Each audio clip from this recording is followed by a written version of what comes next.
Happy New Year and welcome to the OutBack Bowl. We're at Raymond James Stadium in Tampa, Florida for the first college football game of 2010, featuring the Northwestern Wildcats from the Big Ten and the Auburn Tigers from the SEC. Dave Pasch, Chris Spielman, Bob Greasy, and Rob Stone with you. We're just moments away from kickoff. We're expecting to see two up-tempo, no-huddle offenses on display. Guys, how are they different? Well, for Northwestern, it's very simple. They pass to set up the run. And that means Mike Kafka, their outstanding senior quarterback, has got to have a good day. He is their leading rusher and, of course, their leading passer. When you look at Auburn, they want to run at super speed, high tempo. They're a downhill running football team. They're run first. They're a two-back football team. And what they try to do is they try to confuse you with a bunch of different looks and formations and motions and all kind of potions and everything. But they're very simple in what they do, the ISO game and the power game. One of the worst offenses in college football last year, one of the best this year. Northwestern. I mean, Auburn. Yep. They went from over 100 near the bottom of the teams offensively to near the top in the top 20 this year, mainly because of offensive coordinator Gus Malzahn. Auburn has won the toss and deferred, so Northwestern will receive. Wildcats with 8 wins, playing in their first New Year's Day Bowl since their head coach Pat Fitzgerald was a player in the 1997 Citrus Bowl. And how about that? Auburn getting ready to kick off, and West Byron pulled up. They did that against Alabama, and it worked. An onside kick, and they did a fake right there at the beginning of the game. And Byron with a deep kick that'll sail 5 yards deep. Stephen Simmons will take a knee. It'll come out to the 20, where Mike Kafka, who some think is the best quarterback in the Big Ten. I'm one of them. I think he is the best quarterback in the Big Ten with his arm, his accuracy, and his ability to run the football. He's a weapon for the Wildcats, and he needs a big day. Let's face it, guys. For Northwestern to be in this game, Mike Kafka has to shine. He was named second team All-Big Ten, but led the league in completion percentage and fewest interceptions thrown. He also, as you talked about, being a dual threat, had 7 rushing touchdowns. The first snap of college football in a new decade as Kafka completes it on 1st and 10 out to the 25-yard line to Zeke Markshausen, his 80th catch of the year, former walk-on. Kafka, a senior from Chicago. No huddle, up to the line of scrimmage.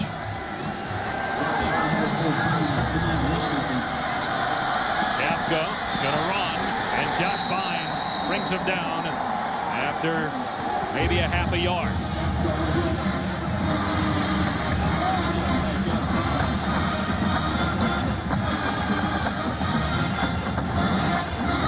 As you can tell, it's been raining throughout the morning. We'll get more in-depth weather report with Rob Stone shortly. 3rd and 5 for Northwestern. Very good on 3rd down during the season. In fact, 10th in the country in 3rd down conversion rate. They go empty, and Kafka to throw. He's going to get hit, and it goes through the hands of Concannon, and a diving interception by Walter McFadden.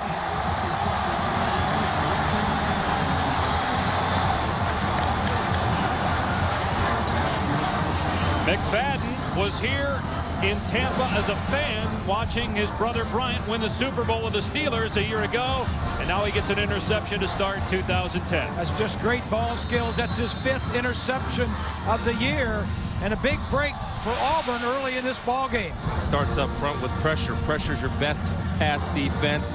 Antoine Carter, number 45, comes in, gets the hit on Kafka. Although Kafka delivered a catchable ball, again, hustling tip drill, McFadden with the seal. First look at Gus Malzahn's offense for the Auburn Tigers, which was very good this year. Big hit by Davey, breaking up a pass intended for Ben Tate out of the backfield. Chris Todd set the school record for touchdown passes this year with 21. They weren't even sure he was going to be on the roster after not performing in spring because he had shoulder surgery last year.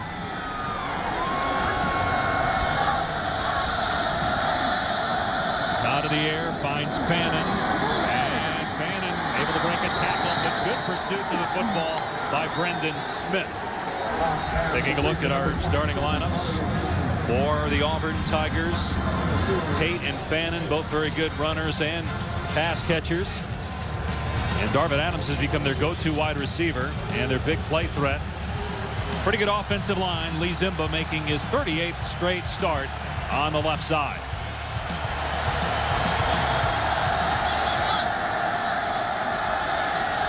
Third and 10. Here's a blitz. Todd gets it away. Low throw is caught for a first down.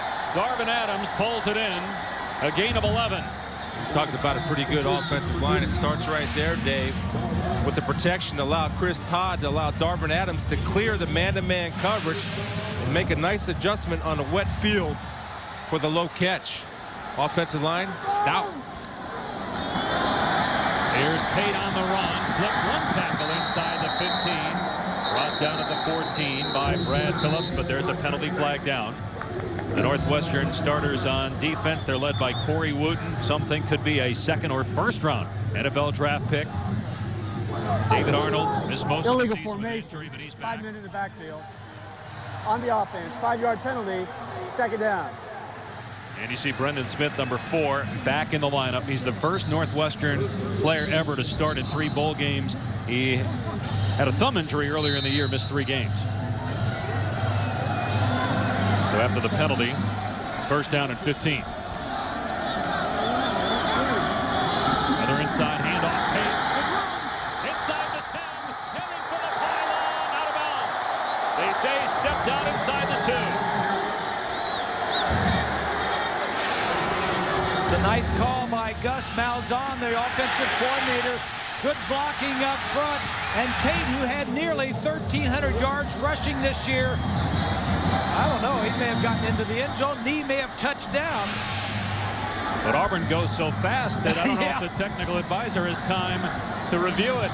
And Cody Burns in, running the Wildcat, and he scores. Auburn on the board after the interception. They take it down and score.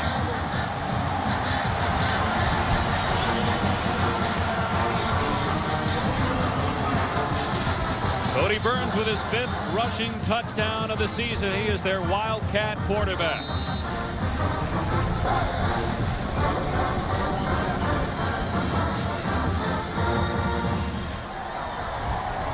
Byram on for the point after. 7-0 Auburn. Starts at the point, at the line of scrimmage. Direct snap. Cody Burns. I'm a running back, I'm a quarterback, I'm a receiver. Guess what? I'm a touchdown maker.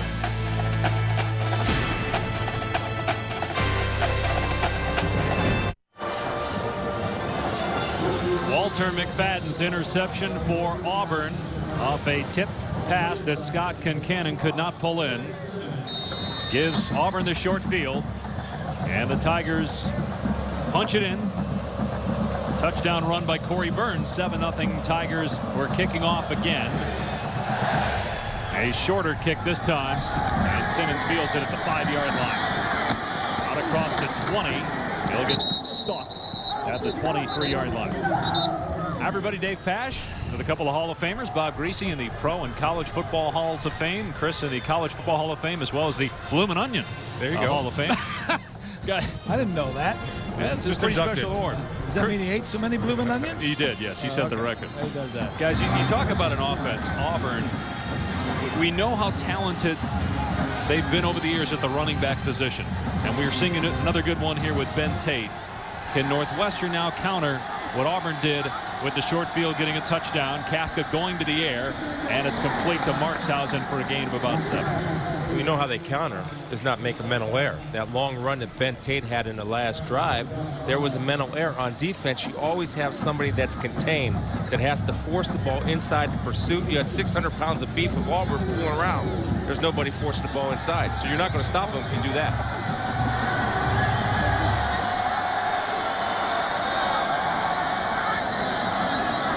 On second down, everybody covered. Kafka takes off. And close to the first down as he slid. Looks like he's got it. Nick Fairley was there for Auburn defensively.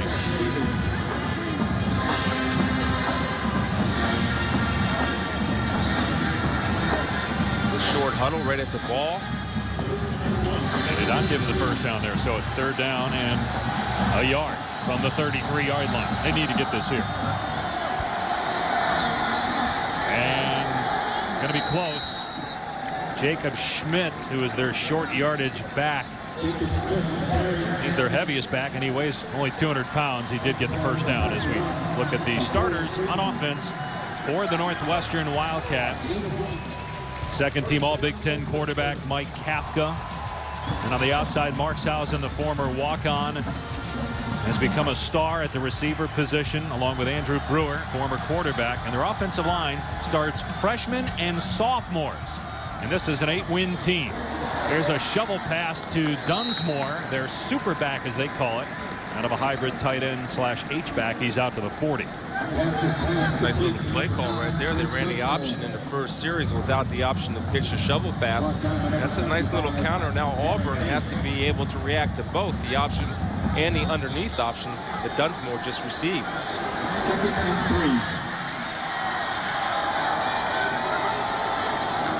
Flag down, and Kafka has Dunsmore again. Breaks a tackle at the 45 and bumped out at the 40-yard line, a gain of 19, but we'll wait and see what the penalty is.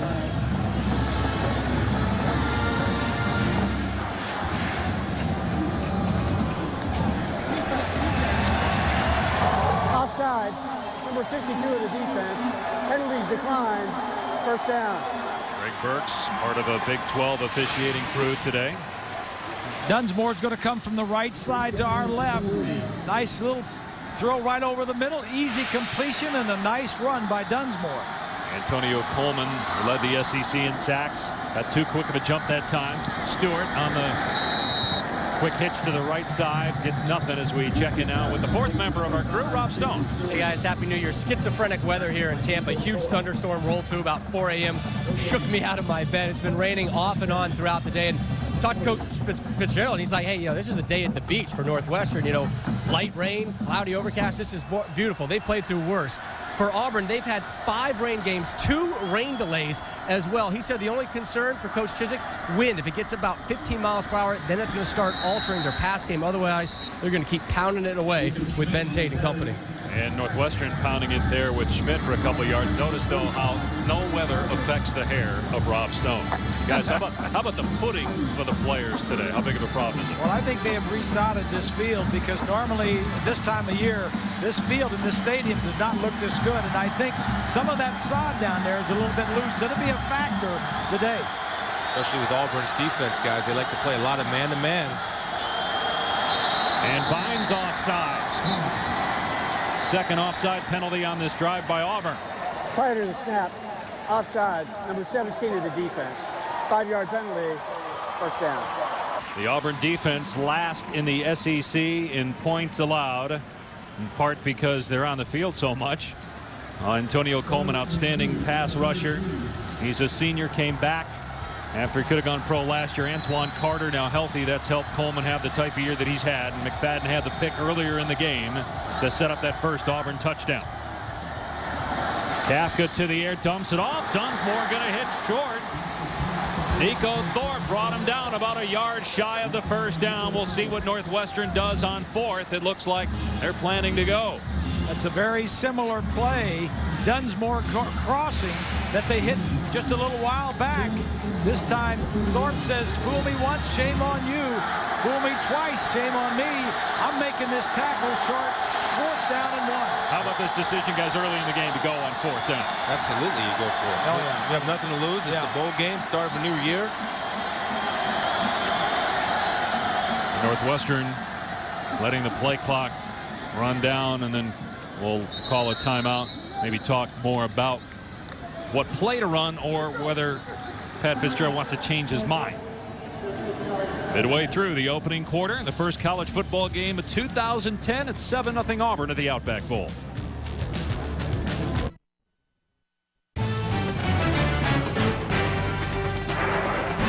ESPN College Football, the OutBack Bowl, is brought to you by Outback Steakhouse. Want to see Tim McGraw live in Australia? Text Outback to 76060. Capital One, what's in your wallet? and the 2010 Ram trucks. Give Tough a smarter name, Ram. Auburn and Northwestern have been in Tampa all week. Players, fans, and bands headed to Clearwater Beach for a tug-of-war battle won by Auburn.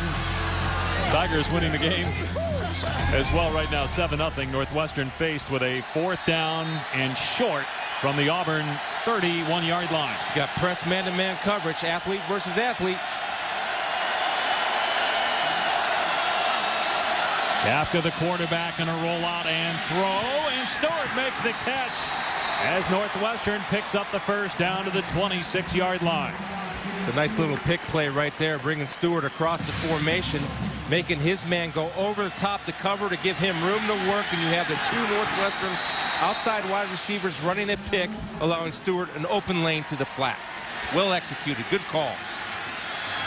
R.B. Fields in the game at running back. We'll see about 3 or 4 different backs for Northwestern and about 7 or 8 different receivers. There's Jeremy Ebert, his 16th catch on the year.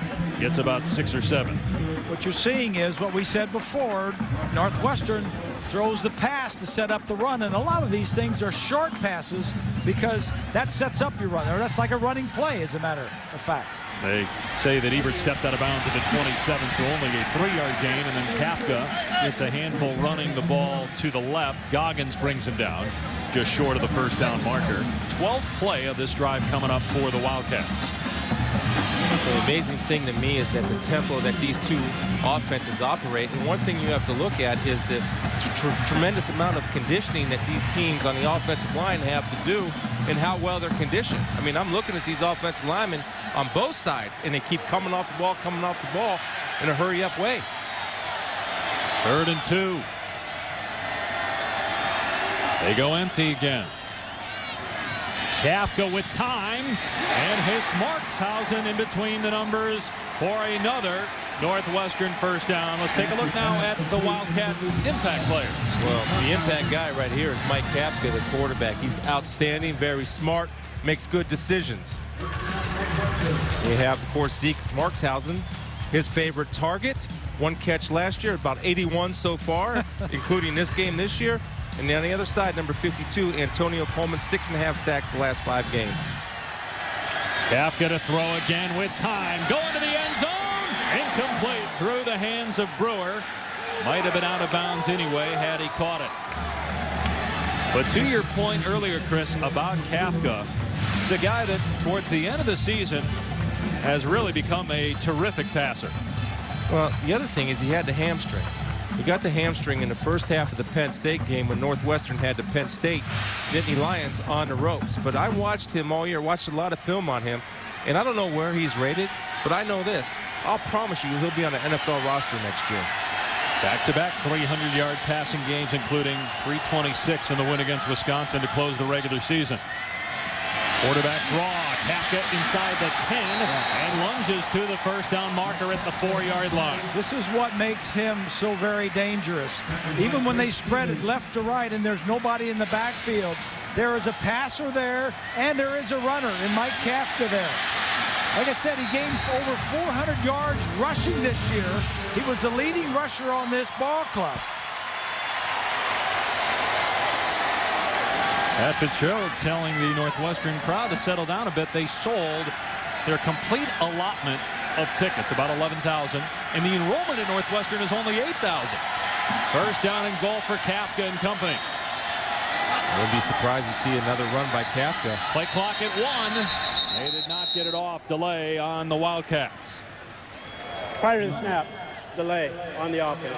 5-yard penalty, first down. Well, coming up later today on ABC, it's the Rose Bowl game presented by Citi. Ohio State taking on Oregon, and then Thursday, January 7th at 8 Eastern on ABC, Texas and Alabama in the Citi BCS National Championship game.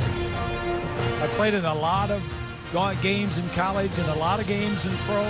I forget a lot of games, but I'll never forget the game that I played at the Rose Bowl, Chris. You played there too, I know. You look at those matchups right there. Ohio State hasn't seen an offense like Oregon, and Oregon hasn't seen a defense like Ohio State. Kafka's pass nearly intercepted by Nico Thorpe. Guys, the Big Ten has lost 6 consecutive BCS games. How big is it for the conference for Ohio State to beat Oregon today? As we look at the near interception here by Thorne. Well, I think the national perception for Ohio State is down. I mean, yeah, they're good in the Big Ten, and the Big Ten perception nationally is down. So it's important for them to go out and beat a quote-unquote speed team like the Oregon Ducks. Big Ten 1-1 this year in bowl games as Schmidt stumbles and tries to crawl, but his knee was already down at the 6-yard line. Last year, the Big Ten was just 1-6 in bowl games, and the lone win was here at the Outback when Iowa knocked off South Carolina. So far this year, the Big Ten is 1-1. Minnesota getting beat yesterday. And Wisconsin knocking off Miami, Champ Sports Bowl, earlier in the week. 3rd and goal for Northwestern. And we got Brewer right here in the slot. He's a big target, about 6'3". Obviously an advantage down in the red zone. Kafka gets the pass away, and McFadden makes a great play. His 2nd interception. He might take it to the house. Nobody gonna catch McFadden. Touchdown Auburn. Wow.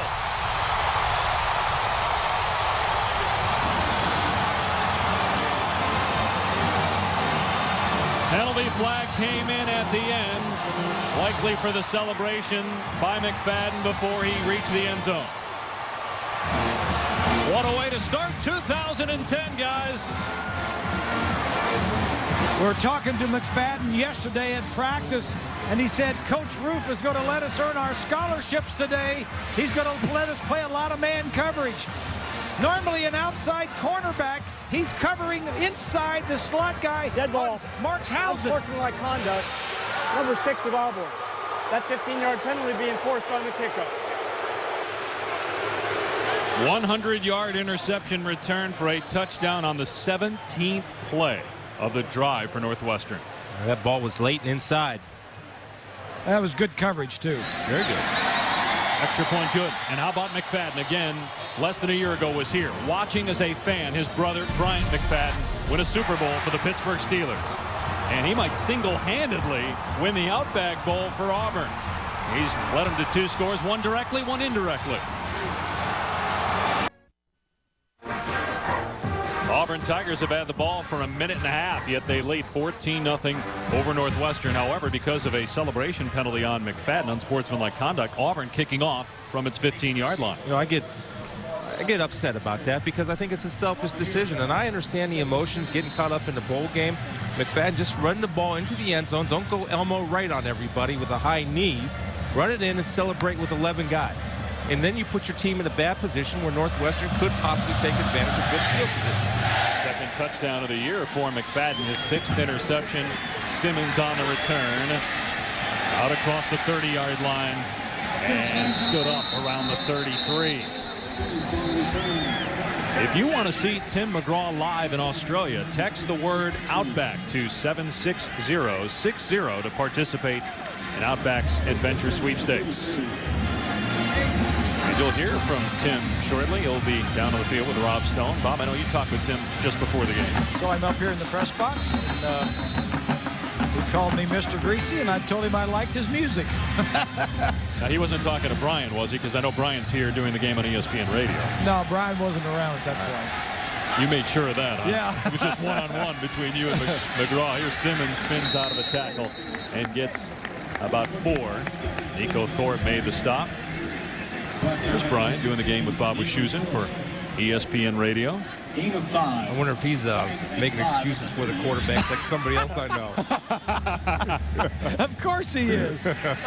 Kafka whirled to the turf after a gain of 1 by Craig Stevens. I'm not sure if running the option is the best way to run on this Auburn defense, who's naturally aggressive. They play man-to-man, and they're playing downhill. Well, right now, Mike Kafka, the quarterback, is scarred mentally a little bit because he's had the ball for 2 possessions, and they've both ended in interceptions. And we touched on the fact that he had the fewest interceptions in the Big Ten during the regular season. Kafka's got Markshausen wide open first down, and he fights off DeAntoine Hood and gets near midfield.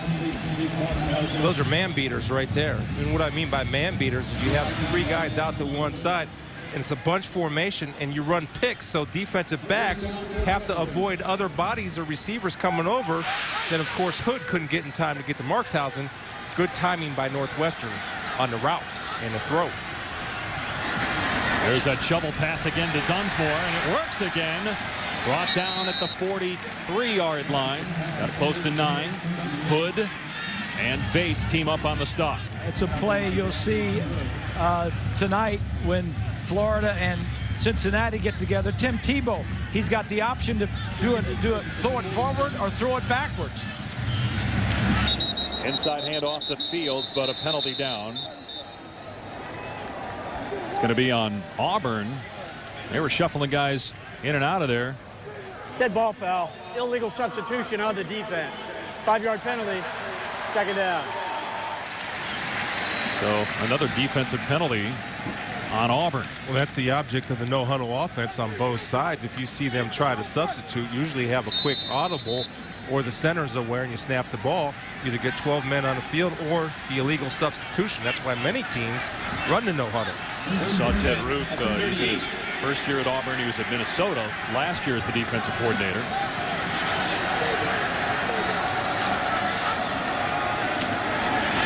Here's Fields on the inside run. Going nowhere. Brought down for a loss by Nico Thorpe as we check in with Rob Stone on the field. Yeah, I'm with Tim McGraw right now. He's upset that he didn't get to meet Chris Spielman. And can you blame him, right? No, I didn't see Chris. I saw Mr. Greasy walk by. But, It's Mr. Spielman, too. Well, Mr. Spielman. I would call him Mr. Spielman, actually, if I ever saw him. Hey, first question for all the ladies out there. What's going on upstairs here on the face? I'm starting a movie in a week, and so this is part of the deal with the movie. Kafka hits Brewer for a Northwestern touchdown. Andrew Brewer, touchdown Northwestern. 39. Bounce back by the Wildcats after the interception. It shows a lot of class and character and guts by the quarterback Kafka. After throwing 2 interceptions, comes back and moving his feet around, makes a perfect throw. Brewer in the end zone for a touchdown that gets them back in the ball game. Well, when you run tight man coverage, eventually you got to throw the rock down the field. They did there, paid off. 13th touchdown pass of the year by Kafka. The 8th to Brewer, 39 yards, and Demos extra point makes it 14-7 Auburn. Northwestern's not going to go away. They can score. Let's go back down to Rob and Tim. Yeah, the magic of McGraw down here for Northwestern, right? So you're telling me you got a movie coming up? Yeah, I start working on a movie in about a week with Gwyneth Paltrow. So this is driving me crazy a little bit, but I didn't realize how much gray I had till I grew it all out. We can get some just for men for you if you want. I have the same problem when I grow it out too, Tim, so don't worry about it. Shake it off. You got some trips headed to Australia coming up soon, right? Going to Australia in September, I believe, is when the tour goes there. You know, OutBack's sponsoring my tour next year, and we start touring in February. And there's this whole texting program where you can text to win a trip to Australia to go. But I don't know. I can't text. I just learned to text. Just learned. What took you so long? Who taught you? My daughters. Yeah, my daughters taught me to text. You've been in 2 football movies, Friday Night Lights and The Blind Side. Why? Kind of are these roles being drawn to you? I don't know. You know, I'm a big football fan, you know, and I grew up playing football and love the game. And I guess those are the best scripts that I found at the time when I was looking for a script to do. And in fact, Blindside was something that I knew about and wasn't sure I wanted to do because I wasn't sure I wanted to do another football movie. And then I read the script and saw well it was written. I knew Sandra Bullock was going to be involved, so I couldn't turn that down. I call her Sandy, by the way, just between you and me. Tim, thanks so much. Happy New Year, safe travels, and go upstairs and say hi to Mr. Spielman. He's a good guy. He won't bite you. I will. I don't want him to run over me. Hey, don't tell Tim, Rob, that even Mr. Greasy knows how to text. I'm sure tweeting then is out of the question for Mr. McGraw. Good guy. Good guy. Meanwhile, Washington on the return for Auburn takes it out to the 25. But guys, how about Northwestern and Mike Kafka? It's a guy that was a starter in 06. He lost his job to Brett Bazinet. Came back this year and leads Northwestern to the OutBack Bowl. And you can see why. He's starting to get some attention around the country and from pro scouts. Great bounce back after 2 interceptions. With the touchdown pass to Brewer. Now Todd to the air, finds Fannin out of the backfield, and he's dumped out of play after a gain of about 5. Let's take a look at our Auburn impact players. For Auburn, first up, Chris Todd, the quarterback. As you mentioned, he set a record, of SEC record, 21 touchdown passes. He'll be involved in the ball game today. Ben Tate leads the team in rushing, almost 1,300 yards. He'll have a good day today if they get the ball and get it running. Here's a reverse to McHale of Northwestern. Not pulled. They crunch him back at the 25-yard line. Jordan Maben read it well.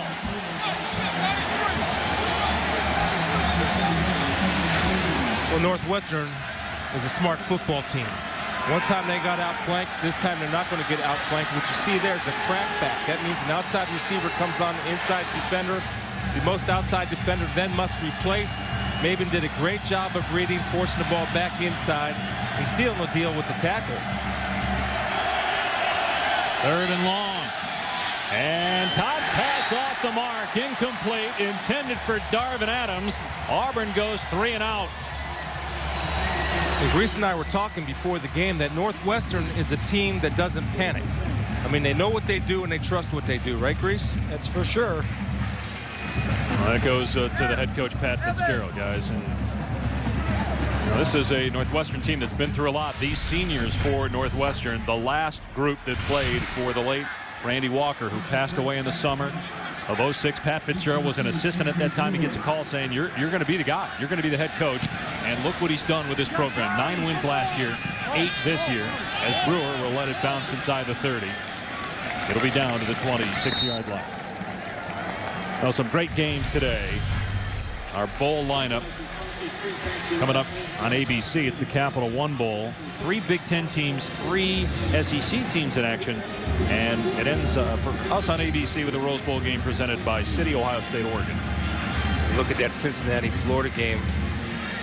I think that would be one of the biggest upsets in college football history because of the circumstances surrounding the game. You have 2 coaches that left Cincinnati, and Jeff Quinn's coach tonight, but then going to Buffalo. And you have one team motivated by sending Urban Meyer off to his rest with a victory. Kafka completes it to Markshausen for a few. Do you agree with that? One of the biggest upsets in history? No, I don't agree with that. Of course not. I can't agree with that, right?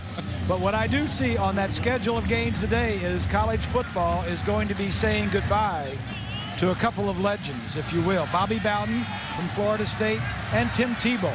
What a great player. What a great inspiration for college football Tebow has been. Kafka has it complete. Another Northwestern first down. Stewart to the 46-yard line. What a great throw this is. In between the defenders, over some, just a great throw. Well, watch, he uses his eyes, Bob.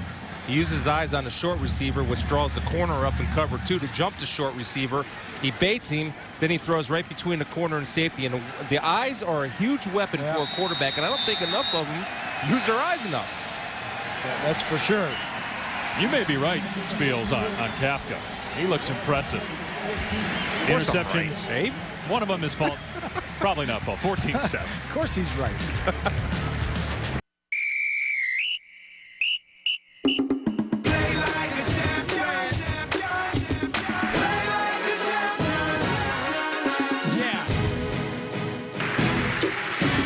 An entertaining first quarter in the books at the Outback Bowl.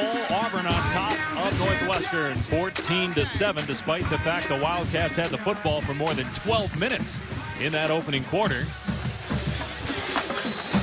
2 turnovers by Northwestern, including a 100-yard interception return for a score by Walter McFadden, Auburn senior defensive back. First down for Northwestern from the 46. Kafka with a ton of time. And throws with 2 Wildcats around the football, and it's caught by Brewer. Brewer and Markshausen both had their hands on it, and Brewer comes up with a catch. The reason 2 guys were there was Brewer broke off his route. He was the outside guy supposed to continue down the field. He's throwing this ball to Markshausen. Well, just so one of our guys gets it, that's all they care about. Whistle and a stoppage of play.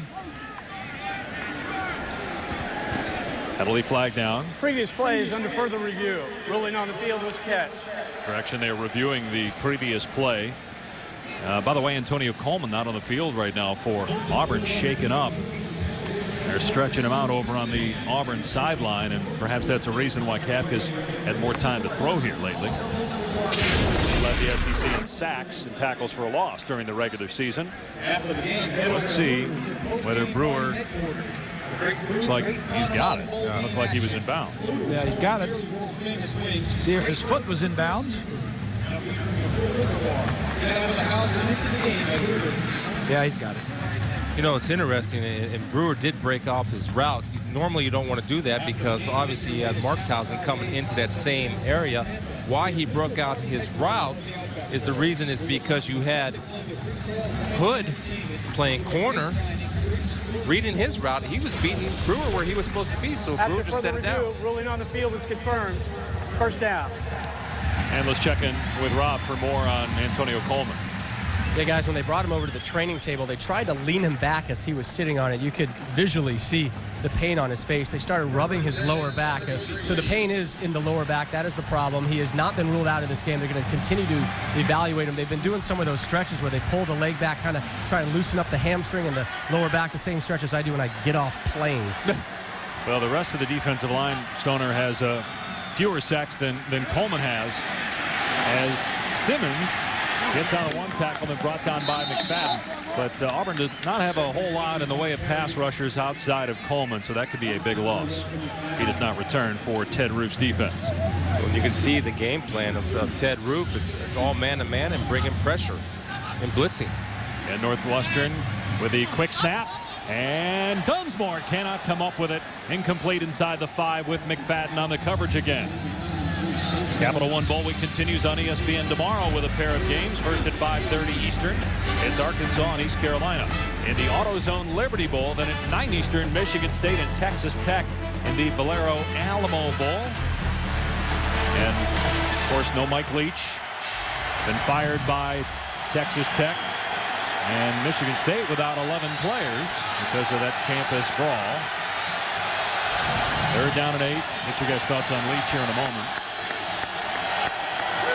Play clock down to 5. Kafka again with time, overshot Markshausen. Before fourth down, guys, what were your thoughts on the whole Mike Leach situation? Well, we're just reading and seeing what we hear, but you know, if a guy has a concussion, you don't treat him by putting him in a shed or something like that. The place he belongs is in the treatment room, to get treatment, not in a thing. So I don't know anything other than that, but I didn't like some of the things that I heard going on with it. Here's Demos, a 48-yard try. His long in the season is from 49 yards away. This one has the leg, but it's no good.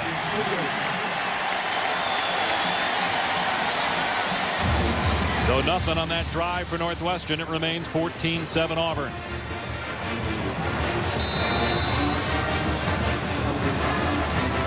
Back to the OutBack Bowl and the opener of the 2010, if you will, college season underway.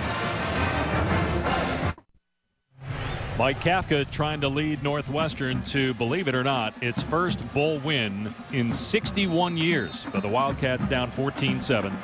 Their only bowl win was the 1949 Rose Bowl against Cal. Since then, they have lost 6 straight bowl games, including an overtime thriller in the Valero Alamo Bowl a year ago to Missouri. Auburn taking over after the missed field goal. Nowhere to go for Ben Tate. Let's take a look back with our Mazda Drive recap. And the interception by McFadden, his first interception, then a long run by Tate, which set up the 1-yard touchdown run by Burns. The other touchdown scored by McFadden on a length of the field, INT for a score. Out on the flat it goes, running room. Adams across midfield. And all the way to the 42-yard line. Boy, Gene Chizik, in his first year as a head coach at Auburn, Really picked a good coordinator in Gus Malzahn. He's been able to dial him up, not just at Auburn, but at Tulsa, and prior to that at Arkansas. Well, I tell you, Zimba, the offensive tackle, did a great job of operating in space on Maven, the corner. Ben Tate on the carry, stood up and ripped down by Brad Phillips at the 37-yard line. He's got a little pressure on him because the number of plays, 33 plays for Northwestern, only 8 so far in this game, maybe 10 right now after this drive, but he hasn't had the ball much. Malzahn's done a great job. Here's a guy that was a high school coach a handful of years ago, and now he's one of the most sought-after coordinators in the country. As that deep pass by Todd is over the head of Cody Burns, ex-quarterback. Malzahn has put Auburn in a position where likely today they'll set the single-season school record for total offense. After being one of the worst in the country a year ago, when Tommy Tuberville was head coach, Tony Franklin for at least half a season was their offensive coordinator before he was let go. Really tumultuous year in 2008, but a great turnaround by Gene Chizik, Gus Malzahn and company. Auburn with 7 wins. Todd in trouble. Gets away from one defender. And throws it short of his intended receiver, Terrell Zachary. It'll bring up 4th down. Let's compare what Auburn did a year ago offensively to 2009. Well, the numbers really tell the tale. On the left side, they were 119th in red zone. Points per game, 110th. This year, much improved, near the top in every category. See what Malzahn dials up here on 4th down. You guys agree with this move? Go for it on 4th and 4? That, or you're going to do a little quick kick here by Chris Todd as you see the formation change. No, he's going to throw it. And his pass is low, but it is ruled a catch. Darvin Adams went down, and now they're saying it's incomplete.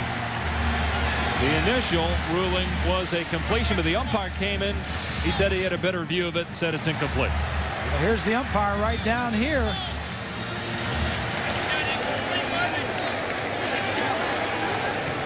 See the ball coming in. Yeah, his hands are underneath, the arms are underneath. To me, that looked like a good catch. Well, every play in college football is reviewed, and they're going to further review this play. Again, it has to be indisputable video evidence to overturn the ruling in the field, which was incomplete. Now, you're right, Chris. It does look there like a catch. I look at the forearms. You see the forearms are underneath between the ground and the football, and he's securing that football. And they were in like a short punt formation. That was to protect against any outside blitz, and Todd throws a low ball where only his guy can get it. And to me, the forearms were between the body and the ball in the ground. We'll come back and see if it is indeed incomplete and Northwestern ball.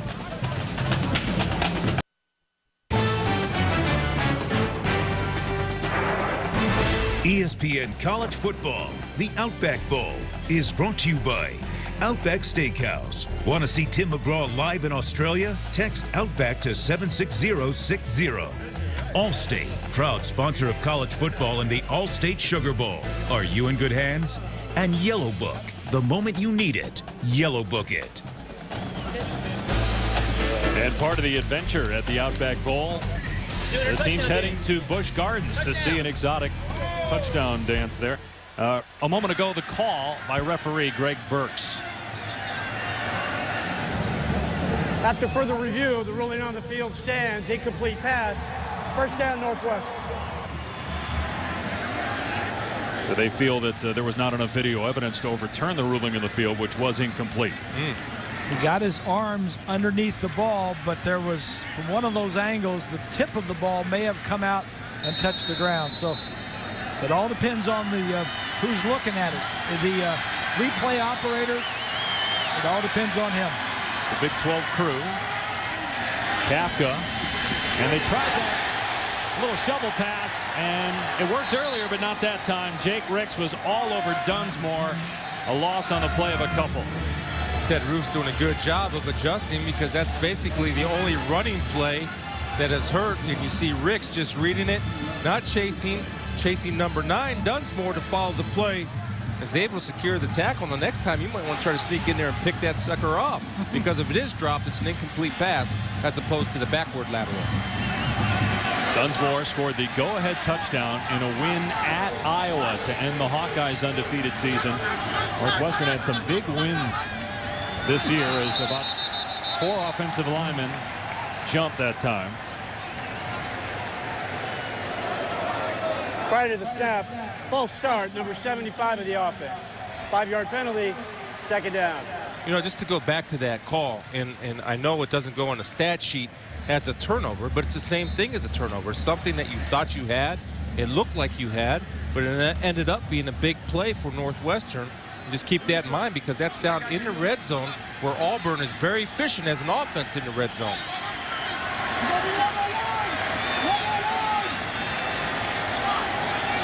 Now, back-to-back negative plays, including that false start. Kafka trying to get some of it back. And he gets to the 35-yard line. Antonio Coleman is back on the field, so he's playing despite a low back problem. Made the play there. Led the SEC in tackles for a loss and in sacks. He also had an interception return for a touchdown this year.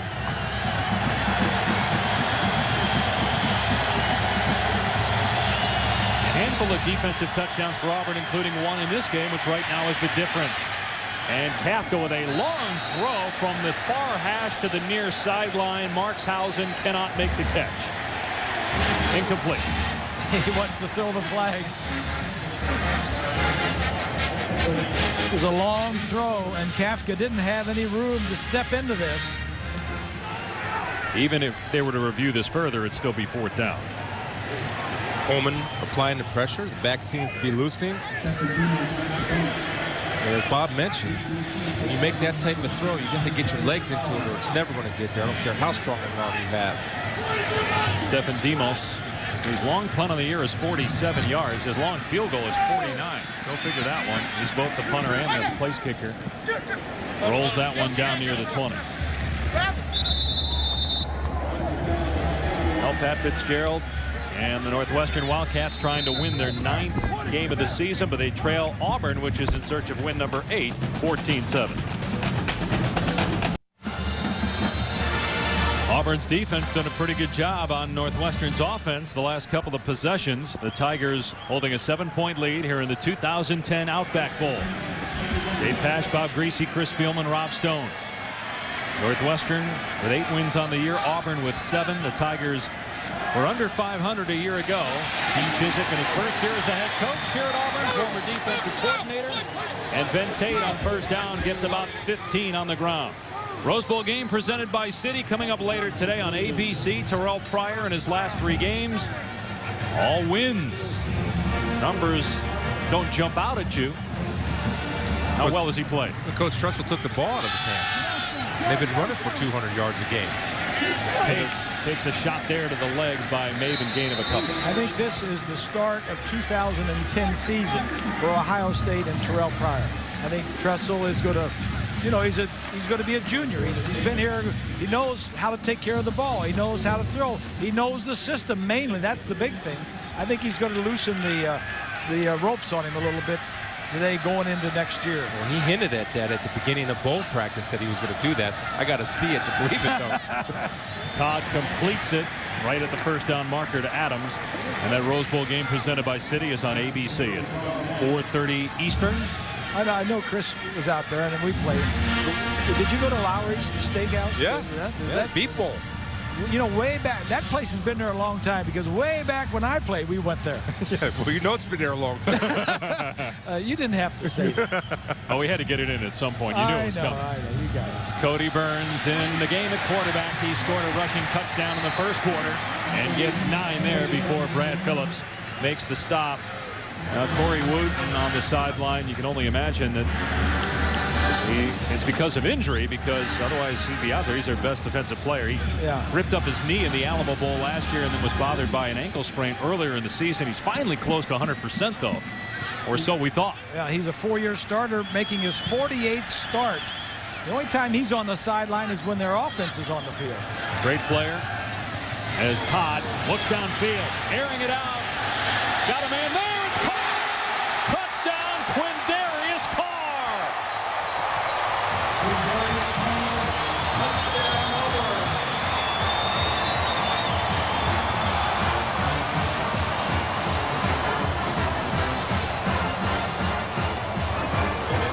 Watch the push-off. Carr is going to, right there, his left hand is extended. They get a little push-off on Smith. Single coverage. Good throw by Todd. Just put it up and give your guy a chance to make a play. That's the game plan. You short, run. Check him deep. Beat Brendan Smith, who allowed himself to get pushed off by Carr. One after is good. 46-yard touchdown. Chris Todd, a school record 22nd touchdown after just 5 touchdowns a year ago. If only Auburn could learn how to celebrate.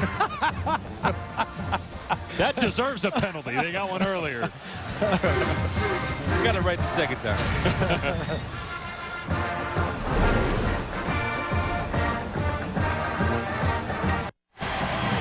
A year ago at this time, Auburn quarterback Chris Todd was having shoulder surgery. He missed spring practice. The new coaching staff, led by Gene Chizik, had no idea that he would even have a chance to be the guy in the fall, but he ends up winning the job, and he sets a school record. Now 22 touchdown passes on the year. They had 5 starts last year and really was taking a little bit of heat from the fans, the Auburn fan base, which is a lot of pressure with that position at Auburn. Simmons awaiting the kickoff at the 3-yard line. Simmons with a burst past the 30-yard line, got the kicker to beat, and what a tackle by Byram at the 40-yard line. And this will be Chris Todd's final game. The starter next year could very well be Cameron Newton, who yesterday signed a national letter of intent to attend Auburn after leading Blinn College to a junior college national title. He played as a true freshman behind Tim Tebow as the backup quarterback at Florida in 07. In the difference Gus Malzahn will have in his offense, as you see 16 rushing touchdowns, Cam Newton will bring his legs to this offense, which will make it more dangerous. That's a big signing, too, and it's got a lot to do with that man right there, Gus Malzahn, being the offensive guru that he is. You think Dan Mullen was Newton's offensive coordinator, and he turned down Mullen at Mississippi State to play for Malzahn at Auburn, as Kafka's pass is incomplete, intended for Simmons. Let's check in with Rob for more. Hey, guys, during our conference call a couple days back with Coach Gene Chizik, he was talking about how important it is to find a quarterback for next year, and he was saying, you know, right, maybe it's somebody we have here, maybe it's somebody we're going to get. He was kind of hinting that they had their eye on somebody. I talked to Coach pregame on the field. I mumbled, you know, Cameron Newton. Oh boy, did his eyes light up, mouth kind of dropped. He said, let me tell you, that is a signing. That is a big boy, and he was borderline drooling, guys, at the prospects of having him in January and schooling him under Malzahn. Kafka's pass off the mark. It'll bring up 3rd down. Well, Gene Chizik told us in our conversation with him this week, when you guys talked at the start of the telecast about this being a downhill run team out of the spread, but he says one of the elements we haven't had this year, although you saw it on that last drive, has been the long pass. Well, that's going to come, and you keep the dub. Remember, this is the first year within the offense. They picked it up quickly, but they're only going to improve on it and build on it next year. Morrow certainly has Cameron Newton rather certainly has the arm strength, as Kafka gets out of one tackle and then finally brought down well short of the 1st down by Derek Likes. It's a job of Likes on the 2nd effort. Missed him the 1st time, but when you have the luxury of running different defensive line in and out of there, they're fresh. Didn't stay down on the ground, did a nice little seat roll to finish the tackle on Kafka. And Quindarius Carr just got his 1st ever touchdown, only his 2nd career catch. Now back to return the Demos punt.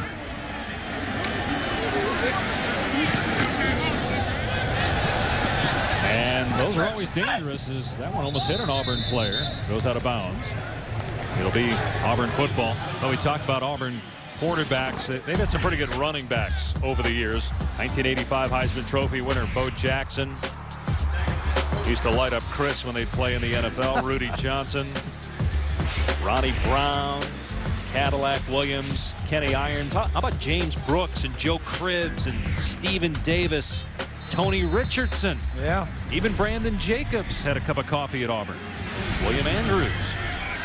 I think James Brooks is one of the most underrated NFL backs to ever play the game with the Chargers and the Bengals. He was an outstanding football player. How about Ben Tate, number 5 on that career rushing list? Here's Fannin, and they wrestled him out of play around the 25-yard line. Cadillac Williams plays right here on this field with the Tampa Bay Bucks. Tampa Bay plays here Sunday against Atlanta. They're 3-12. Maybe saving Raheem Morris' season after beating New Orleans. I don't know. Bo Jackson never ran me over, though. He ran away from me, just to make that clear. He had to get that in, didn't he? That was like 3 or 4 minutes ago we said that. They fake the reverse. Tate looking for a running lane. And he's close to the first down. Then with the second, third, and fourth effort, the guy still doesn't go down. Eat your heart out, Bo Jackson. Look at Coach Chiswick. I mean, as a head coach, one thing you want to see is effort. And that fires up everybody. It fires up the coaches. It fires up the bench. And it fires up the big fellas up front. And here you're going to see just maximum effort all the time and right back to it. Tate again. Busts a couple of tackles. And out near the 43. Watch the effort. 2 guys, 3 guys. 4 guys have a shot at him, still going, runs out of the grasp. Expect this offense to get quicker and quicker in between plays as they go down the field. Tate, second team All-SEC. Here's his backup, McCaleb. And he gets the first down, stood up by Maben. McCaleb, a freshman who missed a couple of games with injury. Auburn every year has an excellent running back, and Tate ends up 4th this year in the SEC in rushing. Meanwhile, their right guard, Baron Isom, shaken up. Their offensive line has played together. This is their, I believe, their 122nd combined start for this offensive line. When you have that, you have teamwork. But Isom being tended to by the Auburn trainers. 21-7 Tigers. When I came to Auburn, I learned that the Auburn Creed has inspired members of the Auburn family for generations. It begins with, I believe, that this is a practical world, that I can count only on what I earn. Therefore, I believe in work, hard work. I believe in a sound mind, in a sound body, and a spirit that is not afraid. I believe in my country because it is a land of freedom. And because Auburn men and women believe in these things, I believe in Auburn and love it. Right guard Baron Isom being helped off the field. Auburn leading Northwestern 21-7 here in Tampa at the Outback Bowl with Bob Greasy, Chris Spielman. I'm Dave Pasch. Rob Stone down on the field. Isom faced a suspension earlier in the year for a violation of team rules, missed a couple of games. Otherwise, this offensive line has been together. And Bart Evans, who is really the backup center guard and tackle, will come into the game at right guard. Cody Burns in at the quarterback position. And Burns finds a hole and crosses midfield, gets about 5 to the 48-yard line. Quentin Davey on the tackle. Auburn started the year 5-0, guys. At one point was ranked 17th in the BCS standings. And the schedule got tougher. Now, yeah. Granted, they did beat West Virginia early in the year. They lost 5 of their last 7 to end up the season 7-5. Played well, though, against Alabama. Led that game 14-0. As Tate gets to the outside and gets slowed up, but is able to get the first down, and then a flag flies in the middle of the field.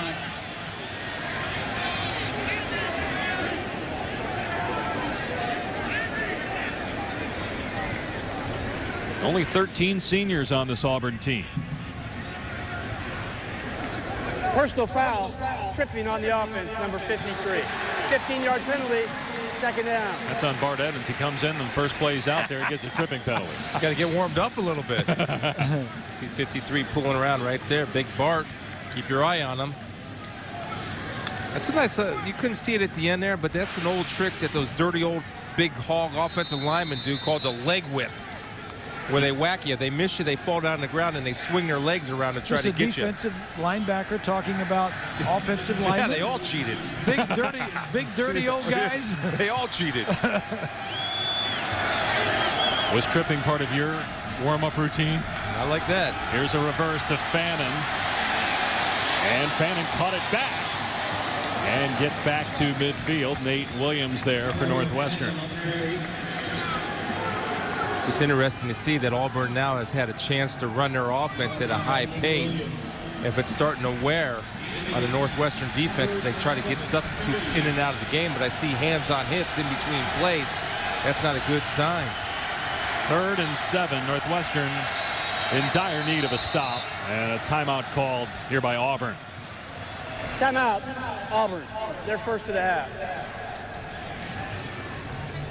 So a couple timeouts remaining here for the Tigers at the 5-minute mark, leading Northwestern 21-7. We mentioned at 4:30 today on ABC. It's the Rose Bowl game presented by Citi. Then on January 7th on ABC, it's the Citi BCS National Championship game. As I'm sure you guys have been breaking this down now for weeks. Who do you like, Texas or Alabama? Well, I like Alabama. I think Alabama plays defense. They play great run defense. Texas has a hard time running the football. It's going to be tough to beat a one-dimensional offense like Texas when you're playing Alabama that's very good at stopping the run. It's going to be tough win for Texas to get. Alabama was great in beating Auburn, and you got to give them their due. But I just like Colt McCoy. I think somehow, some way, if he needs to run, he's going to run and get it done passing. It's going to be a heck of a ball game. Can Texas take anything from what Auburn did defensively in shutting down Mark Ingram, holding him to 30 yards? Yeah, see ball, get ball. That's what your game plan is. Go tackling. Thanks. Mark Ingram gets a lot of bounces after contact yards. Here's Todd on 3rd and long. Wooten back out there and forced Todd out of the pocket. Todd trying to get to the marker. Instead gets whacked along the sideline by Mabin. He'll come up short of the 1st down. We'll see what Auburn does here on 4th down. Although Todd has some mobility and he showed it right there, he is not nearly the runner that Mike Kafka on the other side for Northwestern is. The big stop just to get their defensive breather for the Wildcats.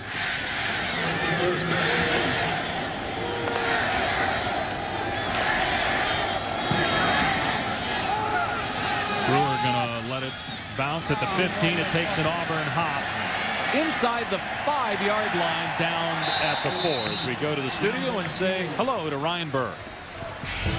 Happy New Year to you as well, Dave. Coming up on the H&R Block halftime report, we indeed will follow all the college football today. Mike Leach speaks out against Texas Tech. You don't want to miss that. We'll have a Rose Bowl preview. Can Ohio State break the string of Big Ten teams losing at the Rose Bowl? And Bobby Bowden, his farewell game at Florida State, all coming up on the H&R Block halftime report. We'll see you then, Dave. All right, Ryan, Happy New Year to you as well. Closing in on 4 minutes to play. Concannon at the end of the 1st half gets about a yard. Northwestern has gone 3 and out the last 2 times it's had the ball. Tackle made there by Jake Ricks. And what Auburn is doing against Northwestern and against that spread and that short passing game, they're going belly up and they're playing tight man-to-man coverage on those wide receivers that are spread from left to right, and it's harder for them to get open. Starting to rain again. We'll see how that impacts the passing game. As Kafka has a man and is off target, but good catch by Brewer. Northwestern has not won a bowl game since the 1949 Rose Bowl against Cal. 61 years ago today. Bob Voigt was the coach of the team. Like Pat Fitzgerald, he was a former player, former All-American at Northwestern, was only 31 when he was named head coach. This is what Pat was talking about this team getting over the mountain. That mountain is a bowl game victory that he's referring to. Pat just turned 35 years of age in early December as Markshausen picks up a much-needed Northwestern 1st down. Nico Thorpe brings him to the ground at the 16-yard line. Those are the man beaters. And Bob was talking about how Auburn's getting up in the face of Northwestern and challenge them. How you beat them is you run little crossing routes underneath to pick defenders off to give receivers room to work. I wouldn't be surprised if we see some more bunch formations to set the picks on the same side of the field. Kafka going to keep. And Ricks there again for Auburn along with Michael Goggins. Let me follow that up with what Chris just said. And we know we try offensively, we try bunches, we try crossing routes. What other things gave you as a linebacker and defense in general problems in coverage? Well, if you're talking about man coverage, it's the fact that you have to run the football, which Northwestern cannot do. Then all of a sudden, because when you're a man, you're automatically thinking pass first. as one of the back seven. Right. If you can't run the football, that allows you to purely focus on pass. But if you're playing man and they're running football, that puts a burden on you. Ooh, late handoff by Simmons. Coleman drags him down. And not much again on the ground. Going to bring up 3rd and long. And I guess a quarterback like Kafka going a step further, who spreads receivers 3 on the right, 2 on the left. You got to spread out your defense, and you're the quarterback, but that quarterback can run. That's an extra problem for you. That's right, and that's why you got to have a defensive lineman power rushing up the middle. Guys, Capital One Bowl Week continues on ESPN2, and ESPN2 tomorrow at noon Eastern. It's South Florida and Northern Illinois in the International Bowl. ESPN2 noon Eastern, and then it's UConn and South Carolina in the PapaJohns.com Bowl at 2 Eastern time at ESPN. South Florida playing in its 5th straight bowl game. Meanwhile, South Carolina in search of its 8th win. Kind of been an up and down year for them. It's kind of been the MO of that program. Since Coach Spurrier has taken over, they just haven't been able to take that next step. Very competitive, tough, play well. It's just getting to that next level, which everybody knows is difficult to do in the SEC because of the week-in, week-out competition. They were blown out here by Iowa last year in the Outback Bowl, South Carolina was. I did that game. They looked like they weren't interested in being here. At least that's how they play. And sometimes that's the case in bowl games with certain teams. So when you shut it down and then you try to get it started again, sometimes it always doesn't work. 3rd and 8. Kafka going downfield, overthrew Brewer. There were 3 Auburn players in the vicinity as well. 4th down.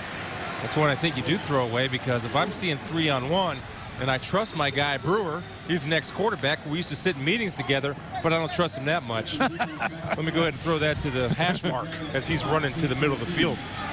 Crossed him up there. They didn't go man-to-man as they've been doing. They went zone. Demos to punt from inside his 5-yard line. And a high snap. And that went off the side of his foot. How do you know where that thing crossed the sideline? The official is spotting it at the 24-yard line. That's a 6-yard punt, if that is indeed where it ends up being spotted. Let's see. Now another official, the field judge, is coming over and he's saying the 36-yard line. So it's an 18-yard punt. Walter McFadden has been the difference maker for Auburn with 2 interceptions. This one off a tip pass. It set up Auburn's first touchdown, and then this one, he took the distance. Happy New Year, Auburn fans. 100 yards on the INT for a score. Shaken up, though, on the last Auburn defensive series. They're taking him to the locker room. And that's the case where you hope it's just cramps. Todd throwing it to Burns, and he's going to throw it. Yep, and he's looking for Fannin, and it's intercepted. Great pick by Sheriff McManus. Big play for the Wildcats.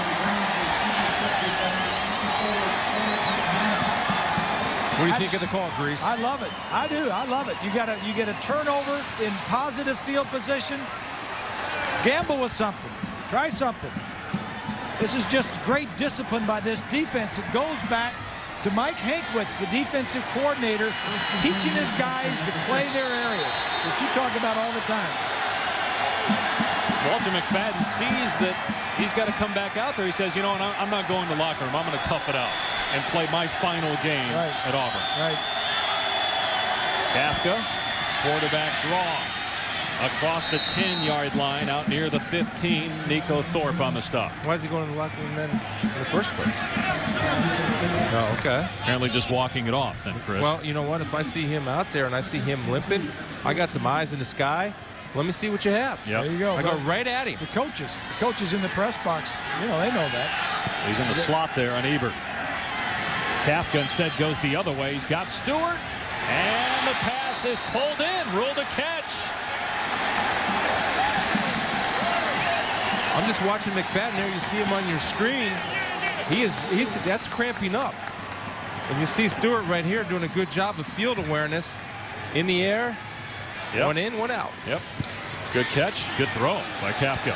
And he didn't go out of bounds before the ball got there, because you can't make a play on the ball. I think they're going to take a look at this one. Yep.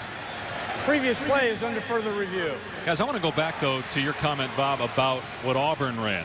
Now, why not when you've run for 100 yards already and you got a minute 40 left, you can take the clock down, just continue to pound Northwestern and get into the red zone. Let's take a look at this. See if he gets his feet in. He doesn't go out of bounds before the ball gets there. And he seems to have possession and a foot in bounds. Unless the back of the foot was out of bounds, the left foot. But again, hard to tell. It's got to be indisputable video evidence to overturn the ruling of the field. I think it's going to stand. Okay, what's your question now? Just going back to why not continue to run the ball? I mean, they're running it successfully. Okay, you're questioning Gus Malzahn. He's been studying for a month to get ready for this. You know, when you get a turnover in positive area inside the 40 or inside the 30, go After for it. further review, the ruling on the field is confirmed. It is a test. First down. What do you think about it, Chris? I don't mind going to try to drive the snake. You're up 2 touchdowns. I don't know if I'd go trick play. I might try to throw something that I know and trust that I've already hit on them that's been successful down the field. But I don't question the call. I think it's a good call. It's a good call. I mean, now is a perfect time to try. You're up 21-7. Kafka with time has Ebert in the middle of the field. And McFadden made the tackle, but he was nowhere near Ebert in the pattern. That's because he could not break on the football. He's having a hard time planning off of his back pedal to break on the football. Keep attacking him. There he is right here. Kafka to Stewart, and DeAntoine Hood right there to make the tackle. Northwestern still has 2 timeouts remaining, and they're going to use one here. You know, I wonder if they see that. He's in the slot. They love to play man. And I wonder if you might have to take a shot at him. That's what I'm asking myself. Now, I know they have coaches that are in a near vicinity to us. If you see him limping, boy, you go right after him. Now, that might alter what Gene Chizik does and Ted Ruff do on defense, because you got to say, look, I got a wounded warrior out there. I need to make sure my safety is over there to help him to start leaning to his side. And he's the nickel guy when Northwestern goes 3 or 4 wide, so he moves inside. That seems to be where Northwestern is attacking. Just put your fastest guy in the slot and say run a takeoff. That's the problem.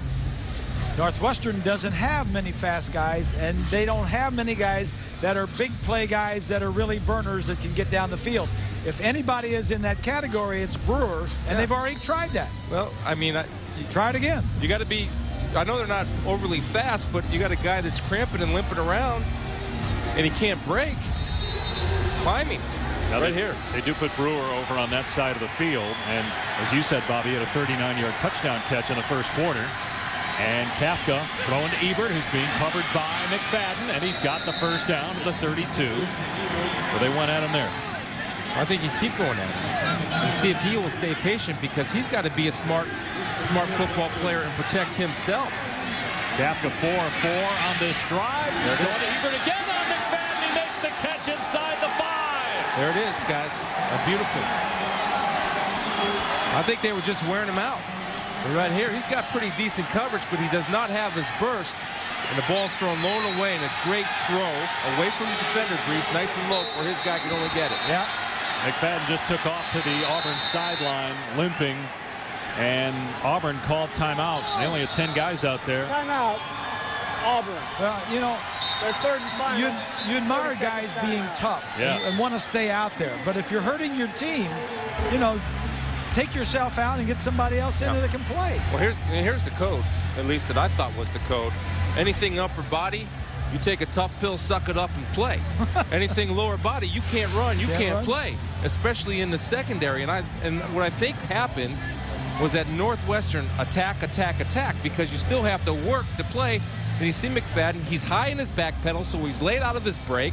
And the ball's thrown away, and he lets the receiver get behind him. Great catch by Ebert going down. But I think Northwestern's attacking, and start using him and I think he feels like, hey, I'm having a great game. I've already got his name filled out on my player of the game sheet.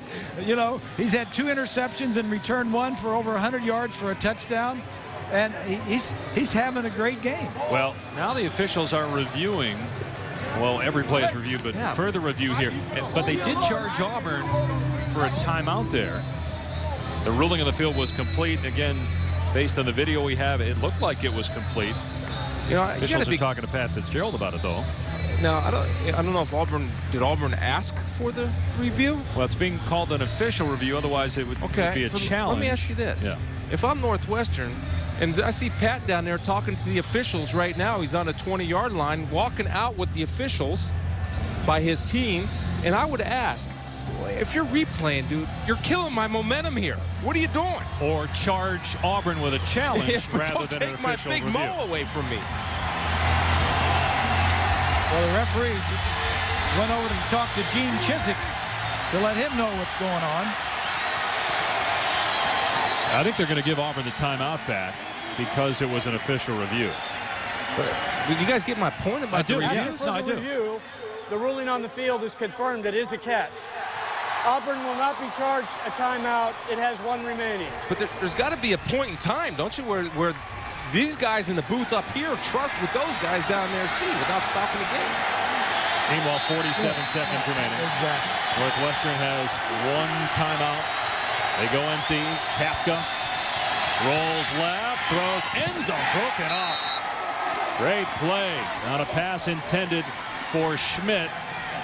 It was freshman Darren Bates, true Frosh safety, who's been a starter this year because of injury in the secondary.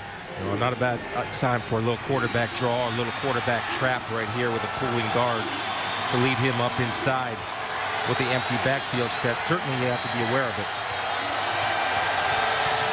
McFadden on the sideline. Kafka to throw again.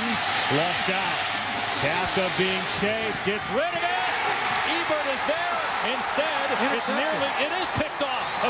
Initially was ruled incomplete. Now they say interception. That's the second Auburn interception in the end zone. Cardinal rule mistake, Reese. What is it by the quarterback? Late over the middle. Kills you. That was Bell with his second interception. He's a freshman also. You can't throw across your body late over the middle. He's trying to make a play, and it's just not there. Throw it away and live to play another down. Yeah, it looks like he caught it, too. 2 picks in the end zone. He had Stewart open in the back corner. The cornerback for Auburn took his eyes off of Stewart. Stewart was then able to get some distance. Just throw it to that back pylon. Don't try to make the miraculous throw. Guess what? It's a reason why it's a miraculous throw. Doesn't happen very often, Dave. 2 in the end zone, 1 return for a touchdown. So it's not as if Auburn has completely outplayed Northwestern, but because of the takeaways, they have a 2-touchdown lead. In the end zones. We said early on that Kafka would have to play well and have a good game for Northwestern to have a chance because he is their offense. A couple of bad decisions, interceptions in the end zone. We'll see if McFadden can go in the second half. Had 2 interceptions in the first half and valiantly trying to play through that leg injury in the final stages of the second quarter. Let's check in with Rob Stone. Well, Coach, what is it with your secondary in the end zone today? Well, I'll tell you what, we're bending a little bit in there, but this is a very good football team. But somehow or another, when we get back down to the red zone, we're making plays right now. We're coming up with plays at the right time. Going back to your last offensive drive when you threw the interception, what was the offensive mindset on that drive? Well, we were in a position to strike quick. So, a lot of times when you get in that field position, we're going to throw a reverse pass. Hey, it was a great play by their safety. I think the ball was there. They made a great play on it. Coach, we appreciate your time live. Thank you. Thanks, Rob. Rob, get a hairdryer and a brush. Chris, get another bloomin' onion. Bob and I will continue to argue about that play that Auburn ran earlier in the quarter. 21-7 Tigers as we join Ryan Burr for the H&R Block halftime report.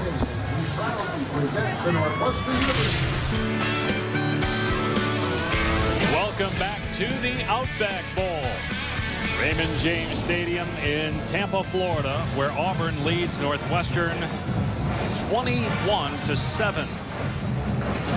Happy New Year. Dave Pasch alongside, as Tim McGraw calls you, Mr. Greasy, Mr. Spielman. Tim said I had to call you that. How about Mr. Kafka, guys? Mike Kafka, 35 pass attempts in that first half, 3 interceptions, 2 in the end zone. That's the difference in the ball game. The 3 picks by Kafka, 2 in the end zone. If they hadn't had those, they would be tied up 14-14 as it is. It's 21-7. Well, and you're taking points off the board, obviously. Now, if I'm Pat Fitzgerald, what do I tell my guys? Look, we're battling a mountain that we've been climbing for 60-some years. We still have a chance to get over that mountain, which is a bowl game victory. But you have to execute, not turn the ball over, and play a little bit better defense. So Auburn has done a great job of executing on the offensive side of the ball, running their plan, doing what they do. And Ben Tate has over 70 yards rushing in the first half. Northwestern is definitely the Rodney Dangerfield of the Big Ten. They get no respect. 1949, their only bowl win. Now let's check in with Mr. Stone. That's right, Mr. Stone. That's what I tell my doctor. All right, talked with Coach Fitzgerald coming on out here. 3 main points. Number one, I asked him, what'd you say to your quarterback, Kafka? And he said, flush it and move on. He got us here. He's going to continue to do it. We have all the faith in him. We need to finish. Seems obvious. One play at a time is the way they want to do it. But this is what I like, and Chris, you love it too. We want to tackle, right? And every coach says we want to tackle, but there's a reason he wants to tackle today because, as he said, we've been going for the ball so much, trying to strip it. Watching the video and the tape on Auburn, we thought they had some loose ball security. So we've been so preoccupied trying to strip it, we need to focus on just actually tackling. And poor tackling by the offense, too, on that Walter McFadden 100-yard interception return for a score, though they really didn't have a chance to catch him. And you see Northwestern dominating time of possession, but again, Auburn with points on defense. They're also dominating turnovers. That'll square everything up real quick. Northwestern can score, and with Auburn also an offense that can get off the field quickly, there's plenty of time for Northwestern because Auburn, just as they're able to score quickly, can also get on the field and go 3 and out offensively. Demos with a second-half kickoff. Damon Washington, the deep man, he's got a return for a score this year. And gets out of one tackle. The 25 finally spilled near the 30-yard line by Jacob Schmidt. So Auburn starts the second half on offense. A touchdown pass for quarterback Chris Todd, a school record 22nd. Washington a little dinged on that kick return. I'm anxious to see if Northwestern does do a better job tackling. We saw Ben Tate run through about 8 tackles on one play, and that's because guys are focusing on trying to get the ball out. Well, if it doesn't work, then go back to securing the tackle. Then the second guy in can come in for the rip and strip. Auburn playing in its first Outback Bowl since 1996 when it got clobbered by Penn State. Similar weather, although it was a lot more rain that day. As the pass is caught by Darvin Adams. We've had rain off and on here today in the slippery field as Adams fell down. No gain on the play. Auburn usually likes to go their up-tempo after they get a first down. Then they really speed it up. Before, on the first possession, before a first down, they'll take their time and do this little mini huddle or short huddle 1 yard off the line of scrimmage. And the reason they do that, Chris, is to give their defense a chance to rest. Now, they don't need to do that here because that second half is just starting, but normally give their defense a chance to catch their breath. Todd fakes the end around. Wide open receiver. Out near the 44-yard line is Adams for a Tigers first down. Yeah, Brad Phillips, the safety, is coming up. He's vacating the zone because he's suckered in by the reverse. You'll see Brad Phillips will sneak up inside your pitcher up over there. He's underneath the coverage, and Brad's coming in late to the pitcher. He's got to play deep to short, not short to deep. Here's Tate, and again slips down. There to help him down is Brendan Smith. Gus Malzahn in his first year as the offensive coordinator at Auburn. Now, a play caller has to adjust his running plays. The side running plays aren't good because of the footing. We saw 2 slips, so maybe then you want to start running straight ahead down the hill. Well, we asked Malzahn because he's such a hot commodity and whether he's had some schools calling about head coaching opportunities. He said yes, but then he said, I'm committed to Auburn. I have to imagine, though, at some point he's going to take another job as McHale gets whacked by Smith. There's a penalty flag down, though. Look what this guy Malzahn has done in just a short period of time. At Tulsa, led the NCAA in total offense 2 years. And he also had Darren McFadden and Felix Jones, but look what he did with those guys at Arkansas. He was a high school coach before that. Holding, number 82 in the offense. 10-yard penalty from the spot of the foul. Second down. He was a high school coach for 12 years in Arkansas. Then 4 years in college, 1 at Arkansas, 2 at Tulsa, and then this year here is Auburn.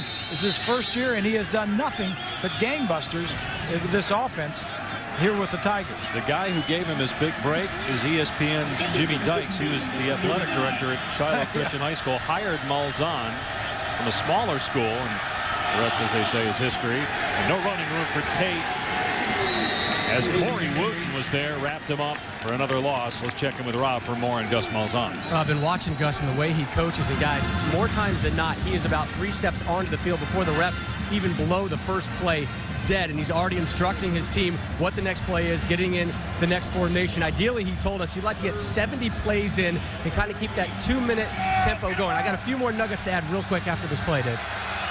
3rd and 15. See what Malzahn can come up with. Not a lot of plays in the playbook for 3rd and 15. Todd with all day to throw. Got Adams for a first down. Inside the 40 to the 37. Back to Rob. And if you see right now, Adams, he hands the ball to the official right away. That's one of the things that Coach Malzahn has instructed his team to keep the tempo going. As soon as you're tackled, find an official, give him the ball. The other thing, he tells his receivers, that ball is overthrown or dropped, turn right around and come right back. His main vice, though, guys, the old school bazooka chewing gum. He's plowing through it on the sideline. The kind that lasts the flavor, you know, all of 38 seconds. He's been whipping it nonstop on the sideline, moving on from piece to piece.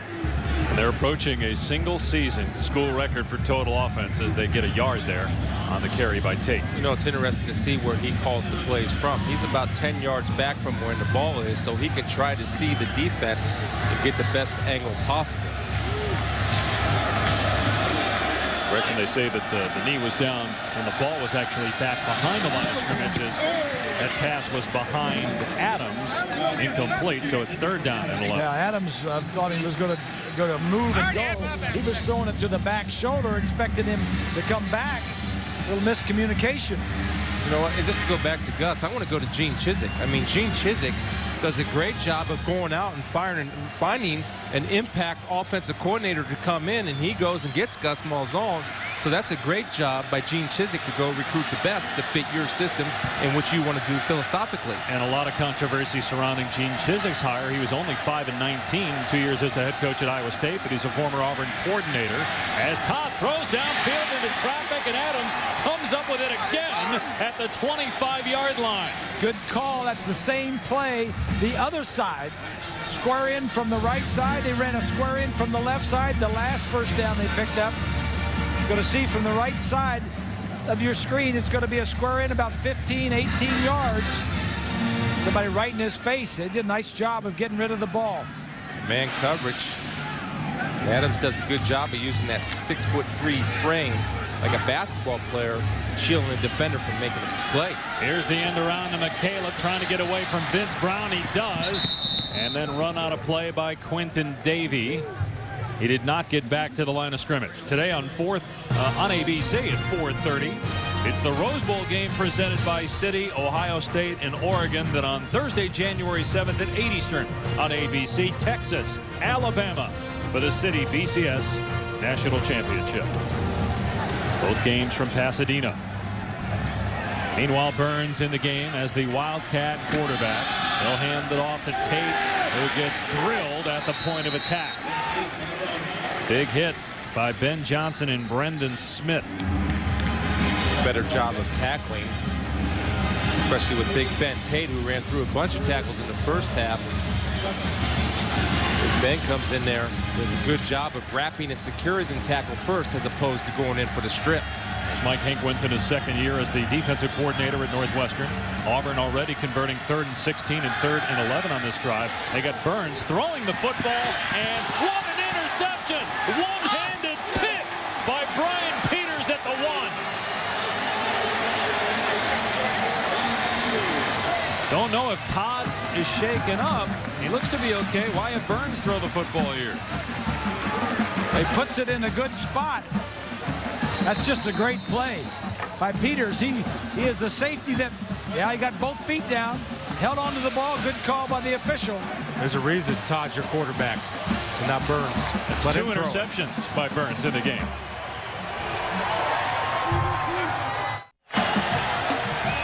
Second interception thrown by Burns. Great pick by Brian Peters of Northwestern, but the Wildcats have to start this drive at their 1.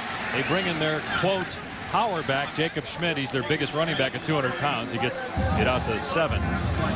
Great one-handed interception by Peters, his 3rd of the season. A little more breathing room for Kafka in the Northwestern offense. They'll give it to Schmidt again, and he splatters the pile. And picks up a first down to the 13-yard line. Boy, that's getting Pat Fitzgerald down on the sidelines after that running play. He started pumping his fist. And why? Because he loves the fact they're getting a little bit physical right now. And that's what he wants to see to get them out of that dangerous territory, backed up at the 1. And this is really not a physical offense because they don't run the ball that well.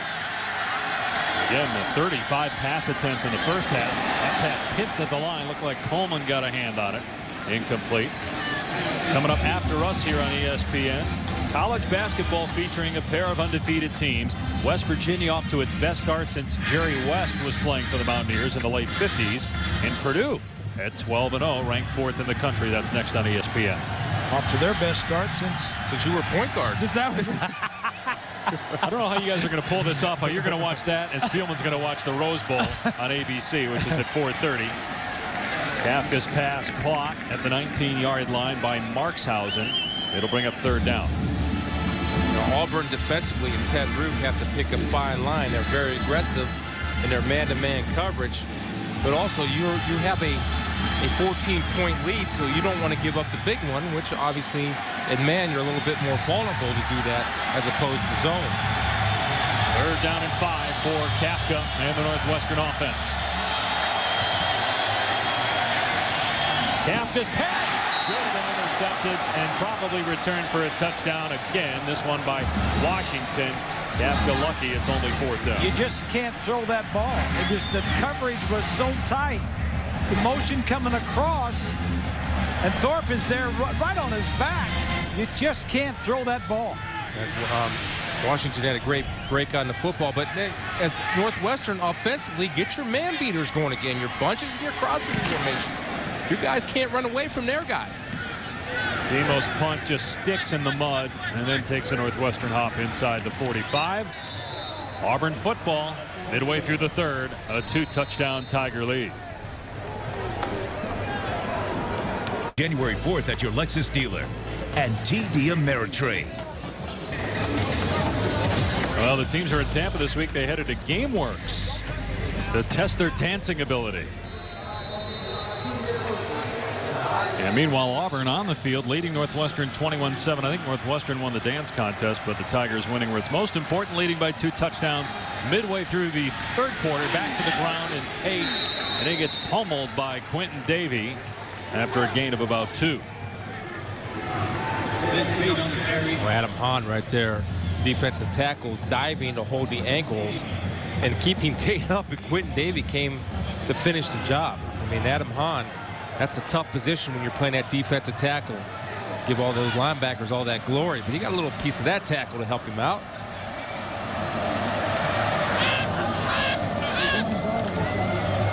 Todd pulls it back, looking to throw downfield. He's got it complete to Adams.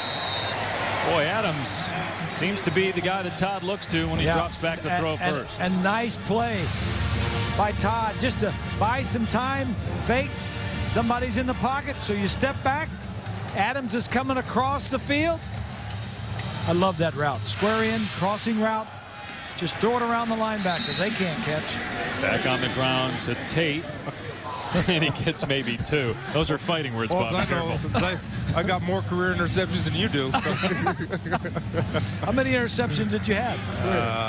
I'm not sure. Come on. Oh, come on. You know. Because you know those linebackers. You know the quarterbacks always know what linebackers can catch and which ones have those stone hands. I'm just glad Auburn's letting Todd throw the football this series. Yeah, Burns, who is the ghost on that play. And Todd in trouble. Hit from behind. Down he goes.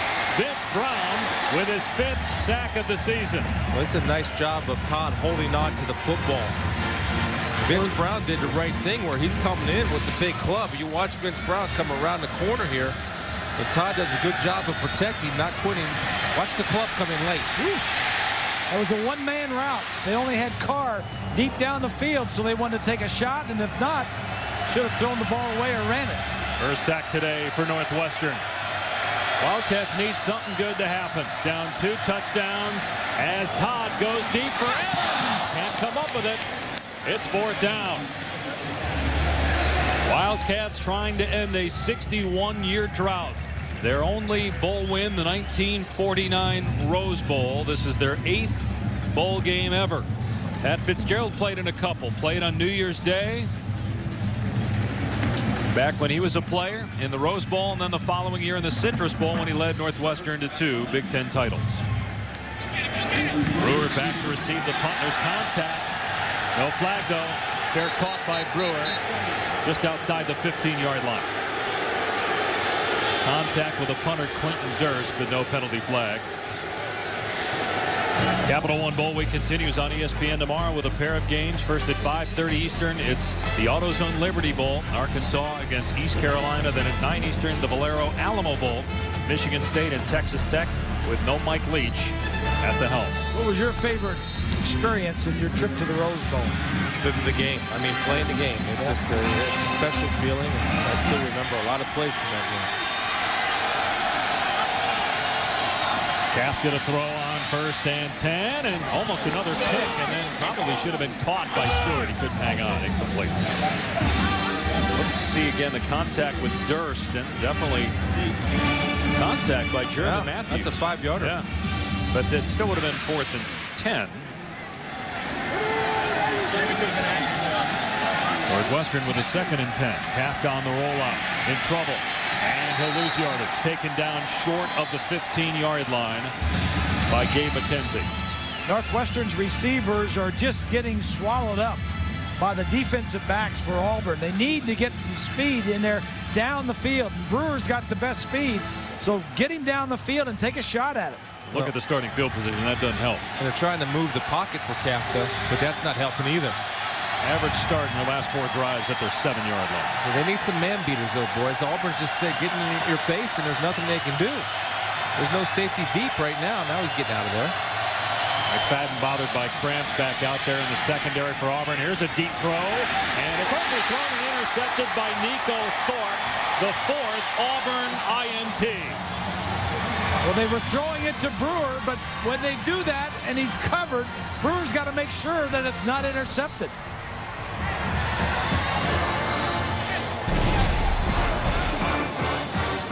This is what they need to do, get the defense off of their backs. You throw it deep. You just got to break it up. I am the champion. Okay. I am the champion. Did it just get serious in life? Mike Kafka threw the fewest interceptions in the Big Ten during the regular season. Just 7. Yet he's thrown 4 today, 2 in the end zone, 1 that was returned 100 yards for a touchdown. That's why Northwestern trails Auburn in the 2010 Outback Bowl. Happy New Year. Dave Pasch along with Bob Greasy, Chris Spielman, and Rob Stone. Ben Tate takes it to the 46 for about 3 yards. Marshall Thomas on the stop. Now Corey Wooten, who many think will be a high draft pick, has not been able to do much, not been able to get much pressure on the quarterback. We've seen him on the sideline a bunch today. Don't know if he's banged up, hurt his ankle during the season, and tore his knee up in the bowl game last year. Still scouts very high on him, probably the highest prospect, as the ball pops out of the hands of Trott, incomplete. Let's check with Rob Stone down on the field for more on Wooten. Yeah, I talked to Northwestern's head trainer about Wooten. He said, no, he's fine, healthy, no problems, just coaching decisions. They have a lot of down and distance type alignments that he is not involved in all the time. So I know you guys are worried he's not out there, but it's because they don't want him out there. Some may say he should probably be out there every play because he's that good. Well, a lot of scouts are evaluating him on his 2008 film. We're keeping a little camera on him. I'll keep the eye in the sky on him. Under further review. See what he has. Incomplete pass. Well, what happened was you had an incompletion, then an immediate recovery by Northwestern. So they're going to review to see whether it was a catch and a fumble and then an immediate recovery. And if obviously, if they rule that, the ball goes over to Northwestern. Which cannot be advanced. It's right at the spot of the recovery. Since the whistle was blown. And that's a thing about, I mean, here's a big guy that can play defensive end, but a guy like that size, you look at his versatility as you see the replay right here. It was recovered there by McManus, and it didn't look like Trot had it, so it should be incomplete. Didn't look like he had it long enough.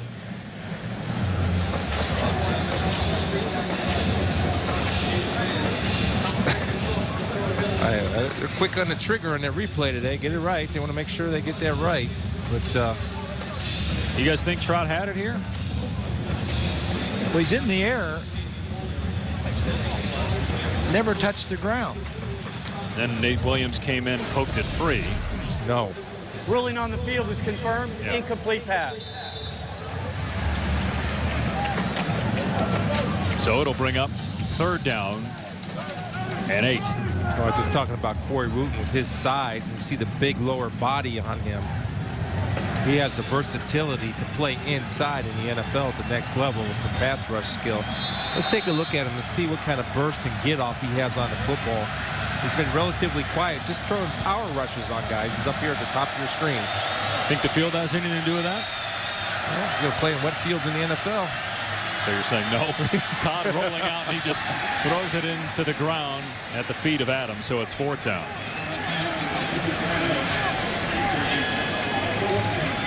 Wooden had a little pressure that time, and so Auburn has to punt the football.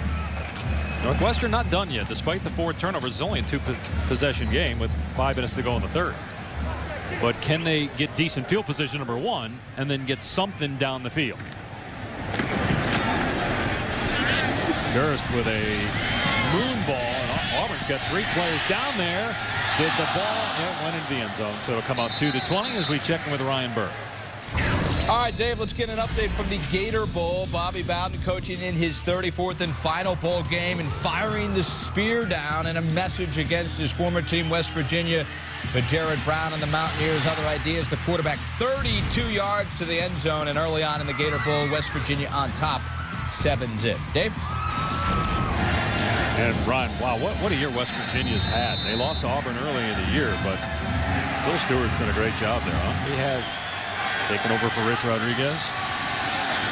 Kafka to throw, looking for Brewer, and he's out near the 25, stood up by Bynes at the 27-yard line. DeAntoine Hood on the coverage. Mike Kafka's second team all Big Ten. He was limited in games against Penn State and Iowa because of a hamstring injury. Throwing on the run there, and he's got Fields into Auburn territory. Bumped out at the 47-yard line. Now you got to go your up tempo. Keep you moving. What that does is when they're moving the pocket and giving Kafka room to work to take some of the pressure off. And there's a little bit of a man beater right there where you run a wide receiver into 2 defensive backs, forcing the defensive back to go over the top to get to his coverage. Look out! Coleman comes flying around the corner and smokes the quarterback, Mike Kafka. He's number 75, Netter. A little shake and bake, and Netter lunges. And when you lunge and get that front body, upper body leaning forward, Grease, you don't have a chance to block anybody. And you saw that's why we've been talking about Coleman, because he can do just that to an offensive tackle. Very close to a blow to the head there by Coleman. It looked like a clean hit on the replay. Here's Kafka on 2nd and long, in trouble again. And almost sacked eventually. He does get sacked. Back at the 48-yard line by Antoine Carter. Well, the Auburn players saying they were held, but yeah, no play. The man coverage in the secondary was giving the defensive lineman time enough to get there. Kafka had nobody to go to. Actually got positive yardage. Actually got 2 yards, so 3rd and 15. And Brian Mulrow, the right guard, shaken up, will come to the Northwestern sideline. Either that or an equipment problem. Taking his helmet off. Have a look at that. So Keegan Grant, who had been the starter but replaced by Mulrow today, on the field at left guard for 3rd down and 15. Kafka has time, goes deep for Brewer. Underthrown, flag down, going to be interference on DeAntoine Hood. It's the second pass, deep pass, that we've seen in the last 2 series to Brewer. He's the guy with the speed.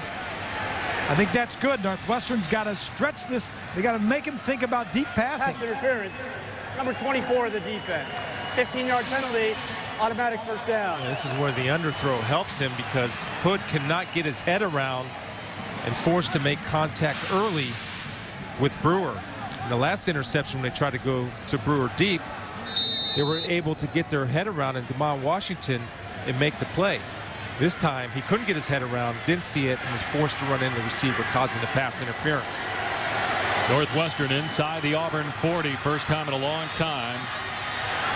They've had this kind of field position. Kafka pulls it down. McFadden, the corner, came flying in there, along with Michael Goggins to make the tackle at the 35. You got Hood and Brewer down there jawing a little bit. Brewer went down there and cut his knees on a run block. Hood didn't appreciate it. See if they get a little extracurricular activity going.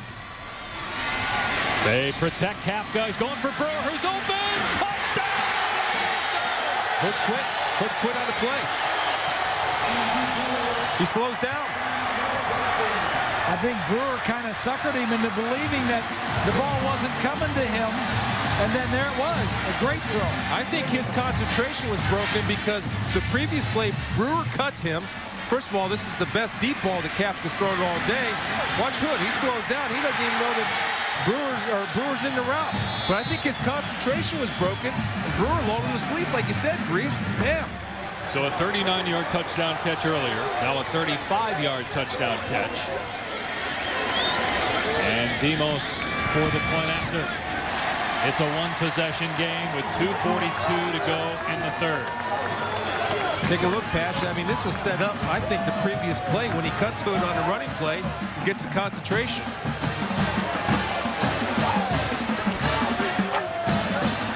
So Northwestern within 7 late in the third. How about this for Brewer? You talk about him being the only deep threat. 7 of his 9 touchdown catches have been 20 yards or more, including 2 30-plus yard touchdown grabs here today. And you got to hand it to Kafka to keep in the game. Don't get down. You've had 4 interceptions. One of them was returned 100 yards for a touchdown. That can affect the quarterback, but he knows the only chance that his team has is if he can bring him back. Let's check in with Rob Stone now down on the field. Well, defensive coordinator Ted Roof saw what Hood did too, and boy, he stormed right on the field, got in his face, barking at him multiple times, guys yelling at him, "You're out, you're out." He went to go sit on the bench. He pulled him off the bench. He is out. Ted Roof, former head coach at Duke, and then defended Northwestern while he was the defensive coordinator at Minnesota. Now in his first year at Auburn, we'll see if Hood returns. He is one of those outside receivers in situations where they have 3 and 4 corners out there. And a nickel package, short kickoff taken by Fannin out near the 30-yard line, and he took a shot as we go to Ryan Burr in the studio. All right, Dave, just a reminder over on ABC right now, Capital One Bowl, Penn State and LSU. Now, we expected a shootout in our game. Weather conditions in Orlando not good. That game is scoreless right now. Real quagmire between Penn State and LSU. That game over on ABC. Dave? An hour and a half from here where the weather isn't great either. Yeah, the weather that moved through here is over there now. Penn State was in the Capital One Bowl in 2003, lost that game. How about Joe? But 26 bowl or 23 bowl wins. Penn State has 26 as a team, and they go with McCaleb as the Wildcat quarterback here. Burns was running that earlier. It's a gain of about 3. Todd will come back out there now. You're talking about Joe Paterno. Joe is just great for college football. We're losing another guy today that has been great for a long time, and Bobby Bowden. I think of the few years back when both of those teams, Penn State and Florida State, played in the Orange Bowl. And those 2 guys played together for the last time against each other. They're just great ambassadors to the game of college football. Todd throwing, and he's got Terrell Zachary, the tackle, short of the first down marker at the 37-yard line. So a big third down coming up. Yeah, I agree with everything you're saying. We'll probably bounce an institution, but it's amazing. Just looking at the sidelines, you saw Pat Fitzgerald there jumping up and down like he's playing linebacker again. Energized the whole football team. The defense now is energized running to the football. Todd on 3rd down and 2 with all day to throw. Everybody covered. Here comes a sack back at the 31. Nate Williams. Coverage sack, boys. Northwestern got in their grill. They played man-to-man. They took everyone away because every single receiver for Auburn ran a stick route. That means you run to the sticks. It made it easy coverage. And Todd is stuck. He looks to his left, then he comes back to his right, and the receiver over there is covered by McManus. In fact, he didn't get off the line of scrimmage. Nobody to throw it to. Durst to punt. They'll set up the return. Brewer just scored the touchdown. Fair caught at the 33-yard line. Decent field position for Northwestern. From coast to coast, you can now get the latest news on the teams you care about most. The power of ESPN covering the Boston, Chicago, Dallas, and now Los Angeles sports scenes. You can log on to ESPNChicago.com to get the scoop on this game and talk about the future of Lovie Smith with the Bears, and also how things are going with the Chicago Bulls. Kind of been up and down the last couple weeks. Blew a 35-point lead in a game against Sacramento, then bounced back with a win last night on New Year's Eve. Here's Dunsmore out on the flat. Good stiff arm, and he breaks free! Dunsmore being chased by McFadden inside the 20. Drags into the 10, breaks a tackle! Northwestern within a point!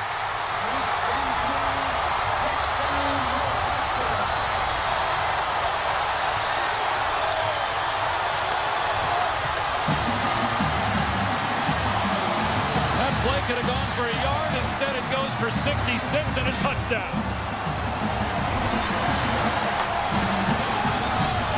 McFadden's been shaken up all day, and he could not bring down Dunsmore there inside the 20-yard line.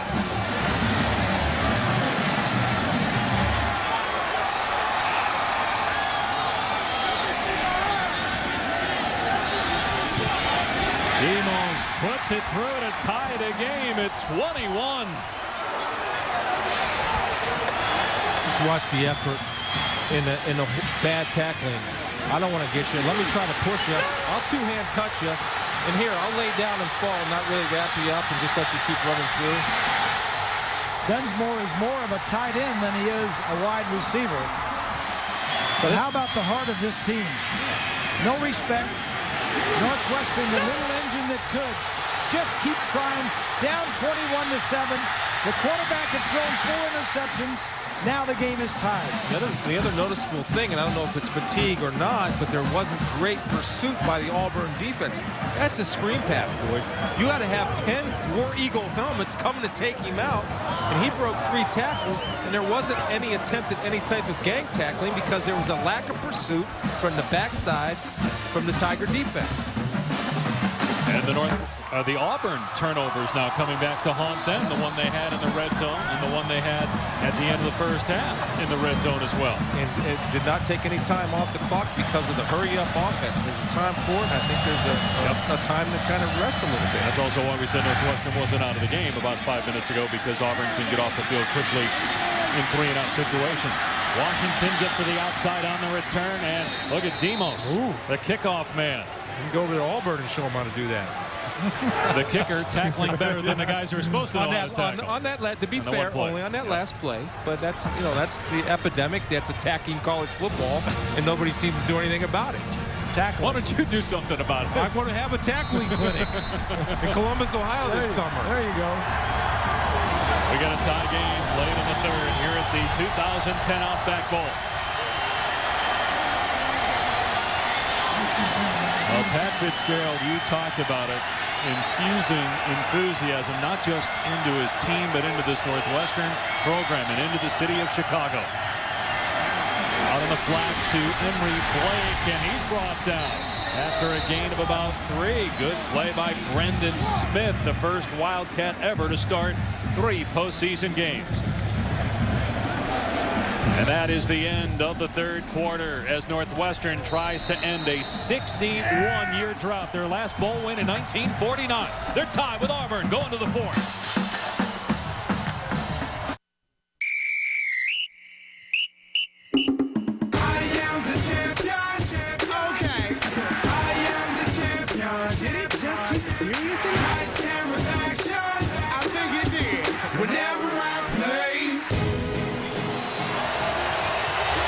Happy New Year from Tampa. Fourth quarter of the Outback Bowl, the first college football game of 2010. We're tied at 21. Auburn with a 2nd and 7 from its 38. Todd to Zachary, and he fumbled the ball. It's recovered by Auburn. Jay Wisner recovered it. Pat Fitzgerald in between quarters, trying to get his sideline and the Northwestern fans fired up. Going out to the field to meet his guys as opposed to his guys coming over there. The Northwestern bench was jumping in that last touchdown, and in between third quarter to fourth quarter, it was exciting. They bring Burns in the game at the quarterback position for third down and short, and he gets stood up. It's going to be fourth down. Adam Hahn plugging the hole for the Wildcats. Nate Williams was there as well. Brendan Smith firing into the backfield. And right now Auburn's keeping its offense on the field for fourth down. It's penetration right there. Anytime you get that penetration, you have Quinton coming underneath, Quinn Davis coming underneath to make the play unblocked. They're going to punt. And guys, Zachary looked like he had the first down, and then he fumbled the ball. Yes, he did. And I agree. They covered it short of the first down marker.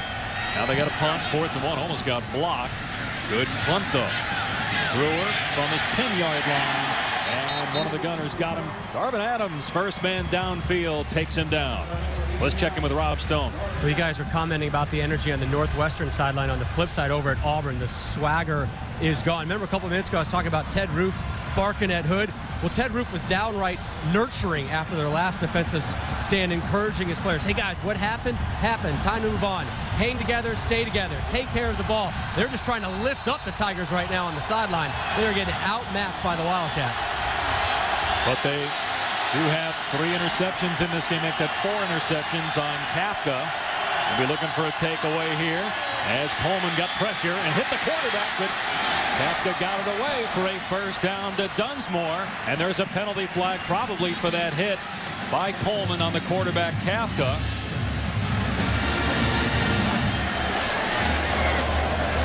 Roughing the passer, number 52 of the defense. 15-yard penalty from the end of the run. First down.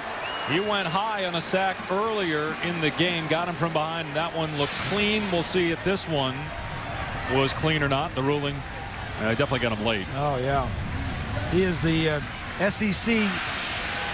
He is second in the SEC in sacks and in tackles for loss.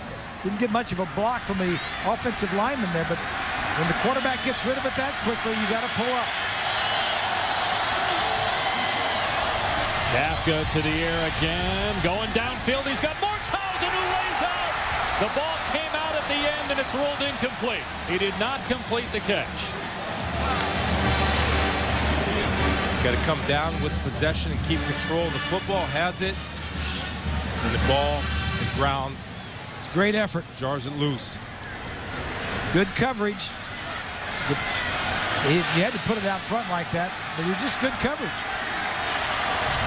Kafka rolling out, going to get hit, got rid of it, and another interception. Bell with his second pick of the game, the 5th. Auburn interception and a late penalty flag. Vines got pressure on Kafka and forced the high throw. Let's see what the flag is, though. It was thrown during the run back. Good job of moving the pocket, but thrown across his body. Sometimes you got to go ahead and give it to the sidelines and let them see if a lineman can make a catch sitting on the bench. Personal foul, number 90 of Auburn. 15-yard penalty, first down. Boy, not a smart play by Nick Fairley. That's a killer, isn't it? You make a good play, you get an interception, you got to have good field position, and then you lose 15 yards. So when we come back, it will be Auburn football at its 40-yard line. 2 minutes gone by here in the fourth quarter. Mike Kafka has now thrown 5 interceptions in this game. Fitzgerald was just telling him, hey, forget about the interceptions. You're going to win this game for us. You're not going to win it for them. You're going to win it for us. Get back there and get ready to go. Tie game in the fourth quarter. Auburn has turned it over and punted on 4 other occasions here in their 5 second-half possessions. Northwestern just turned it over. Kafka throwing his 5th pick of the game. He threw 7 interceptions the entire regular season. Todd with a ton of time to throw for Auburn goes short, and Adams makes the catch as he slips. Gain of about 5 at the 45-yard line. Nice job of Darvis Adams, who was originally about 15 yards down the field, seeing his quarterback in trouble, recognizing, working his way back to be an open target for Todd to hit on the scramble. Chris Todd has thrown the ball pretty well in this game. Here he is again on second down. Another strike. Adams his favorite target, and forward progress will give Auburn a first down in Northwestern territory at the 48. Getting back to our original opening thought, both teams use a spread, both teams no huddle. One team runs to set up the pass, the other one's pass to set up the run. Auburn wants to run first, and that allows the quarterback not have to win the ball game for you. It's not the case with Kafka. Todd play fake. Here comes Davey. He's got Todd and sacks him.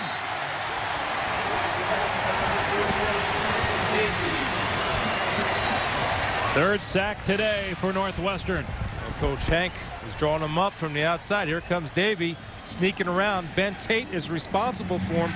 Ben Tate didn't see him behind the big lineman. Ben Tate went out to the route where he should have been in pass pro on the blitzing linebacker. Loss of 6 on the play. Auburn at 7-5. Northwestern an 8-4 record during the regular season. Todd to throw again, and a beautiful toss over the outstretched arm of Davey, the linebacker, and the 11th catch for Darvin Adams today. This kid can throw. Chris Todd spent 2 years at Texas Tech, transferred to junior college, and then came in here to Auburn. Has played the last 2 seasons. We asked him why he left Texas Tech. He said he just didn't fit in. Had nothing bad to say about Mike Leach or the coaching staff there. Just said it wasn't the right fit. Right. He originally came to Auburn because of Tony Franklin, who was at Troy, and that's where Todd was thinking of transferring to from Texas Tech. Northwestern's defense countered with an audible off the Auburn audible. Todd being chased by Wooten, gets rid of it across the middle, and Adams made the catch inside the 30-yard line. He's made every big play in the passing game for the Tigers today. It's a great job of buying some time by Chris Todd. Watch him as he's going to drift to the left as the pressure. He feels the pressure, keeps his eyes downfield. That's just a super play. Brian Peters had to play on the ball. He's got to go around and avoid the wide receiver to get a big paw on the ball. Inside the 30-yard line now. Todd looking deep. He's got him in. Caught inside the 10 by Cody Burns. Stacked up. They'll give him forward progress to the 5. It's 1st and goal. The offensive line gave Todd plenty of time. Defensively, they're playing zone, so there's nobody running with these guys. Found him wide open in the middle of the field. A new school record for Auburn, single season total yards. Here's Tate trying to get the corner. He does! Touchdown Auburn! Tigers back on top!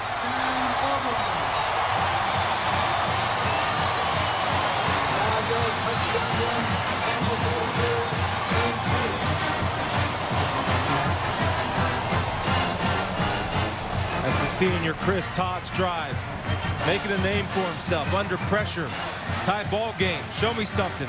Man, was he on time and on target for the Tigers. Then they finish it off with the run by Tate, his 9th rushing score of the year. Extra point gives Auburn a 7-point advantage. Just over 10 minutes to go. Then Tate takes it in, and the Tigers retake the lead.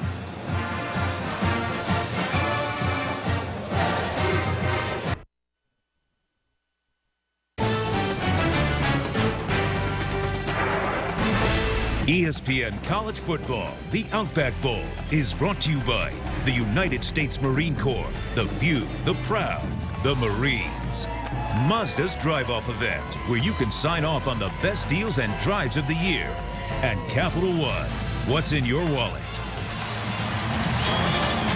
Last night in Tampa, as part of the Outback Bowl parade, high school bands from all over the country performing, along with Northwestern and Auburn bands, and some of those high school bands performing at halftime of this game here at Raymond James Stadium with Bob Greasy, Chris Spielman, Rob Stone down on the field. I'm Dave Pasch. Auburn leading Northwestern 28-21. Wildcats, for the first time all year, have not led a game in the second half, at least not yet. They come back from a 21-7 deficit, now trying to come back. Got a touchdown, but plenty of time on the clock. Stephen Simmons on the return. Past the 25 and out to the 30-yard line as we check in with Ryan Burr in the studio. All right, Dave, let's check out now West Virginia taking on Florida State. Gator Bowl action. Noel Devine. Big run for the Mountaineers. Already a 7-3 game. Devine all the way down the sidelines before he's finally brought down inside the 5. Wouldn't take long from there. It's Devine again, this time from the 1-yard line. He plunges in, and West Virginia up 14-3. Devine already 85 yards and a touchdown, Dave. Right, Ryan, here. Auburn with a 7-point lead. Kafka's thrown 5 interceptions in this game. Throws short here to R.B. Fields, and he's dumped out of bounds just short of the first down marker by Darren Bates. 5 interceptions and 3 touchdown passes for his side, so they'll balance that out a little bit.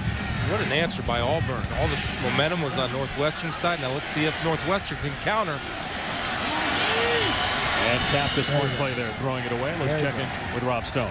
Hey, Dave, they say tragedy equals comedy. Here's Coach Fitzgerald during the last break. He's yelling at his players, yelling at Kafka. He's going, guys, we've been playing with 10 men all game. We've been playing with 10 men. Our quarterback has been playing for the other team the entire game. The good news, though, we got him for the remaining 10 minutes. We're in good shape, guys. Good news and bad news. Well, he's got a career high in terms of passing yards. And again, 5 interceptions. Not all those were his fault. One was tipped, the first one in particular. And one was returned 100 yards for a touchdown. That right now, I guess, is the difference in the game. As Kafka, quarterback draw, and it's going to be close. Tackled by Craig Stevens, and I think he's going to have it. Also there. I think he's going to have it. All right, baby. It is a first down for Northwestern. Hurry up. Hurry up. That's what they do. Kafka looking deep, and might be another pick. Out of bounds. Incomplete. Intended for Brewer. Well covered by Bell, who's already got 2 interceptions. Today at 4:30 on ABC, it's Ohio State and Oregon in the Rose Bowl game presented by Citi. Big Ten has lost 6 straight BCS games. Meanwhile, the SEC has won 5 straight BCS title games. It's the Citi BCS National Championship, pitting Alabama against Texas. Kafka finds Ebert over the middle, and it appears to be another Northwestern first down into Auburn territory. It's just interesting to watch the execution at the high tempo that both offenses are operating at. Northwestern right now is doing a good job of pass pro, and it looks to me like there's a little bit of fatigue on the pass rushers from the Auburn side. 76 offensive play coming up for Northwestern. Kafka's thrown now 52 passes. He's got Dunsmore, who breaks one tackle and stumbles to the 42. He scored on a similar play in the third quarter, breaking tackles. Yeah, he couldn't break that one, though. It's DeMond Washington. It's tough duty for DeMond. I mean, DeMond can match him for speed, but what DeMond has to do when you tackle, you have to run through the tackler. You don't go to your knees. If you run through to him, you at least keep your strength with you. Kafka throws high, intended for Demetrius Fields. He was well covered by Nico Thorpe. So 3rd down and 4. Is Northwestern in 4-down territory yet, guys? Oh, yeah. This is too long for a field goal. With their offense, if they don't pick it up on this down, the bottom line is we have 2 downs to pick up 4 yards. And I think we can do that on one of the other downs. And their offense is good offense. I'm not sure about that, because Auburn's going to run their 2-minute offense with 8 minutes to go with a 7-point lead. So you'd punt it if they don't pick it up here on third down. Try to pin him deep. We'll see what happens on third down. Kafka going for Brewer. There's contact. Brewer makes a great play, but a flag down. Flag down. We'll see who they get here. If it's Brewer or the defender. Nico Thorpe is pointing like he was pushed. And it looks like they're going to call it against Brewer. Pass interference. Number 12 of the offense. 15-yard penalty. Third down. Pat Fitzgerald doesn't like it. What'd you guys think? Right call? Well, I want to look at it again. Both hand fighting right there. Yeah, he threw him down, kind of grabbed him and threw him to get to the ball. Watch the right hand right there, Chris. Right, yeah. And you do that. I mean, you know, he didn't know that he was going to grab him and throw him down. He was just hand fighting to get to the ball. If nothing else, just so he doesn't pick it off. A good job of Thorpe using his body, looking back to the football. Now it's 3rd and 20 if you don't get it here. Well, you got to be careful you don't throw a pick. Here they come. And again, deep pass, this time for Stewart, and out of bounds. So it's 4th and 20. Northwestern will have to punt. Again, Nico Thorpe with coverage. Good job by the Auburn secondary throughout the game today. We're going to see now, after Auburn gets the football, what type of tempo they operate. They're going to stay in their high speed, quick tempo, or they're going to slow down just a tad to run some time off that clock. Off the side of Demos's foot again. He's had a couple of bad kicks. Maybe that's why Bob was saying they should have gone for it on 4th and 4 inside the 45, but they didn't get a chance because of an offensive penalty. And they're down 7 to Auburn midway through the 4th. When we are done with football, it is off to the hardwood at Purdue. What a game we have. West Virginia off to its best start since 57-58, undefeated against Purdue, 12-0 for just the second time in school history. Big East, Big Ten on the hoop court. Coming up next right here on ESPN 26 minutes from now, guys. Should be a great game. West Virginia coming off a narrow win over Marquette. Meanwhile here with 8:11 to play, Auburn leading Northwestern by 7. And we'll see, in terms of tempo, what we get from the Auburn offense. It's a strange figure right here, these Auburn guys in a huddle. They don't do that very often. Out of the flat to Fannin. He's got blockers out there. And finally banged out a play at the 43-yard line, a couple of yards shy of a first down. I think a little bit of Ben Tate time. Ben Tate's an effective runner. So far in the day, 79 yards rushing on 16 carries. Let him pound it up in there a little bit. Tate, the number 5 all-time leading rusher at Auburn. Been some great ones here. Ronnie Brown, Carnell Williams, Joe Cribbs, James Brooks, of course, Bo Jackson. Here's a pitch. Terrell Zachary with blockers again. Zachary inside the 30-yard line, inside the 15, pushed out around the 10. Zachary had a long touchdown run against Alabama, and he almost went the distance here. The same play that he ran against Alabama. It was a fake to the wide guy, and then he coming back the other way. This is the exact play that they ran against Alabama. So first down and goal. Here's Tate. Tate to the end zone. Touchdown, Auburn. And another penalty flag for celebration. Selfish. Means they'll kick off from the 15. And there's plenty of time left. 7:32 to go. Let's see if Coach Chizik addresses it on the sidelines as Tate heads over. Yep, he grabs him. 10th touchdown of the season, second today for Tate, but he's getting an earful right now from his coach. Pointing to the clock. What are you doing? Pointing to the other end of the field where we got to kick off from. Oh, Gene Chizik, a former player at Auburn, too, going mask to mask, face to face there with his player. Like the intensity and tenacity there of the head coach. The extra point good, back to a 2-possession game. That's 2 of them today. Either they don't get it or they don't care. McFadden called for a celebration on an interception, return for a touchdown. The bottom line is, right now, Auburn is in command, leading 35-21. Gus Malzahn's offense click in the last couple of drives.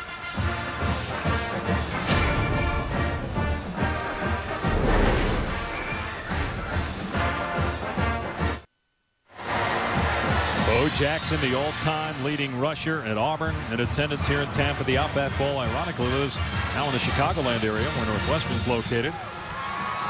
Sorry, Chris, this brings back some painful memories seeing Bo Jackson. Bo was in he and Barry Sanders where they played against a lot of great players, but right there, straight out, flat out, beast.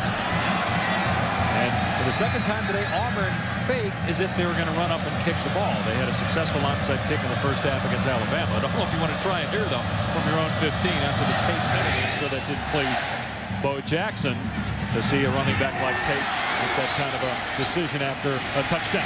Big return for Simmons, maybe, but he gets tripped up at the 41. Otherwise, he might have had a huge return. Meanwhile, let's check in with Ryan Burr in the studio.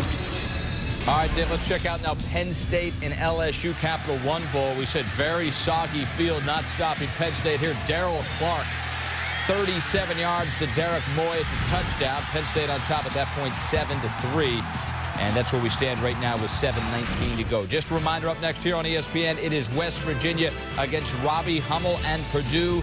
2 undefeated. It's number 6 against number 4, and it's coming up next. A lot of time left in this ball game, Ryan, as Markshausen makes the catch.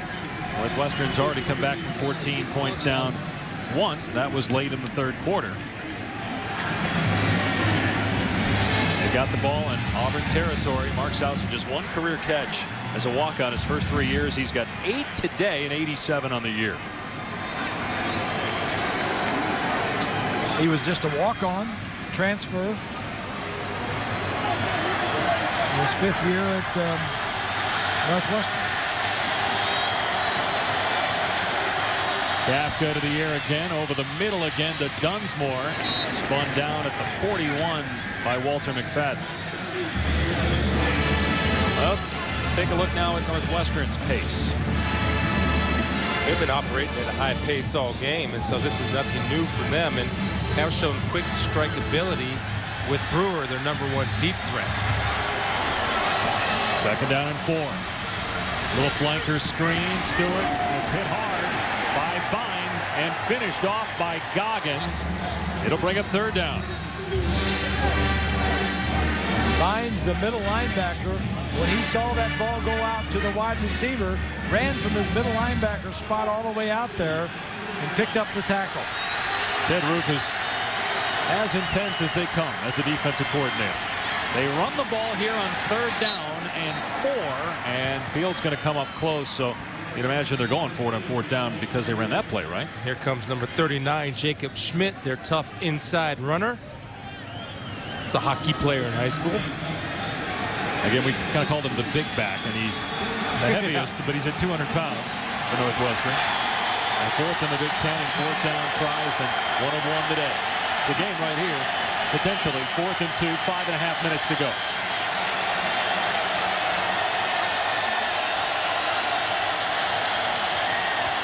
It'll be Schmidt, and he's got the 1st down. Good blocking on that left side by Mulrow, the left guard. Burkett, the center, Netter on the left side, the left tackle. They picked up a couple of big 4th downs. They got their motto, Hog Pride. Hog Pride won right there. Kafka with a fresh set of downs in trouble, gets bumped by Coleman, keeps his balance, and throws it away. And he got hit by Fairley, too, after he released the pass. Back up, back up.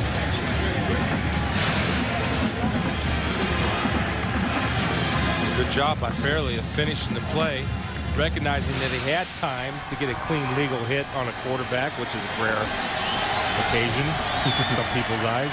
Kafka gets hit again. That pass got away from him. It'll bring up 3rd down and long. Coleman got pressure that time. Auburn has some depth. They don't have a lot of depth in the back 7, but in their front 4, they run about 7 to 8 guys in there, which allows them to get fresh bodies. And you got a guy like Coleman able to turn that corner. Such a plus. 3rd down and 10. Northwestern again in 4-down territory. They've been successful in the middle of the field, boys.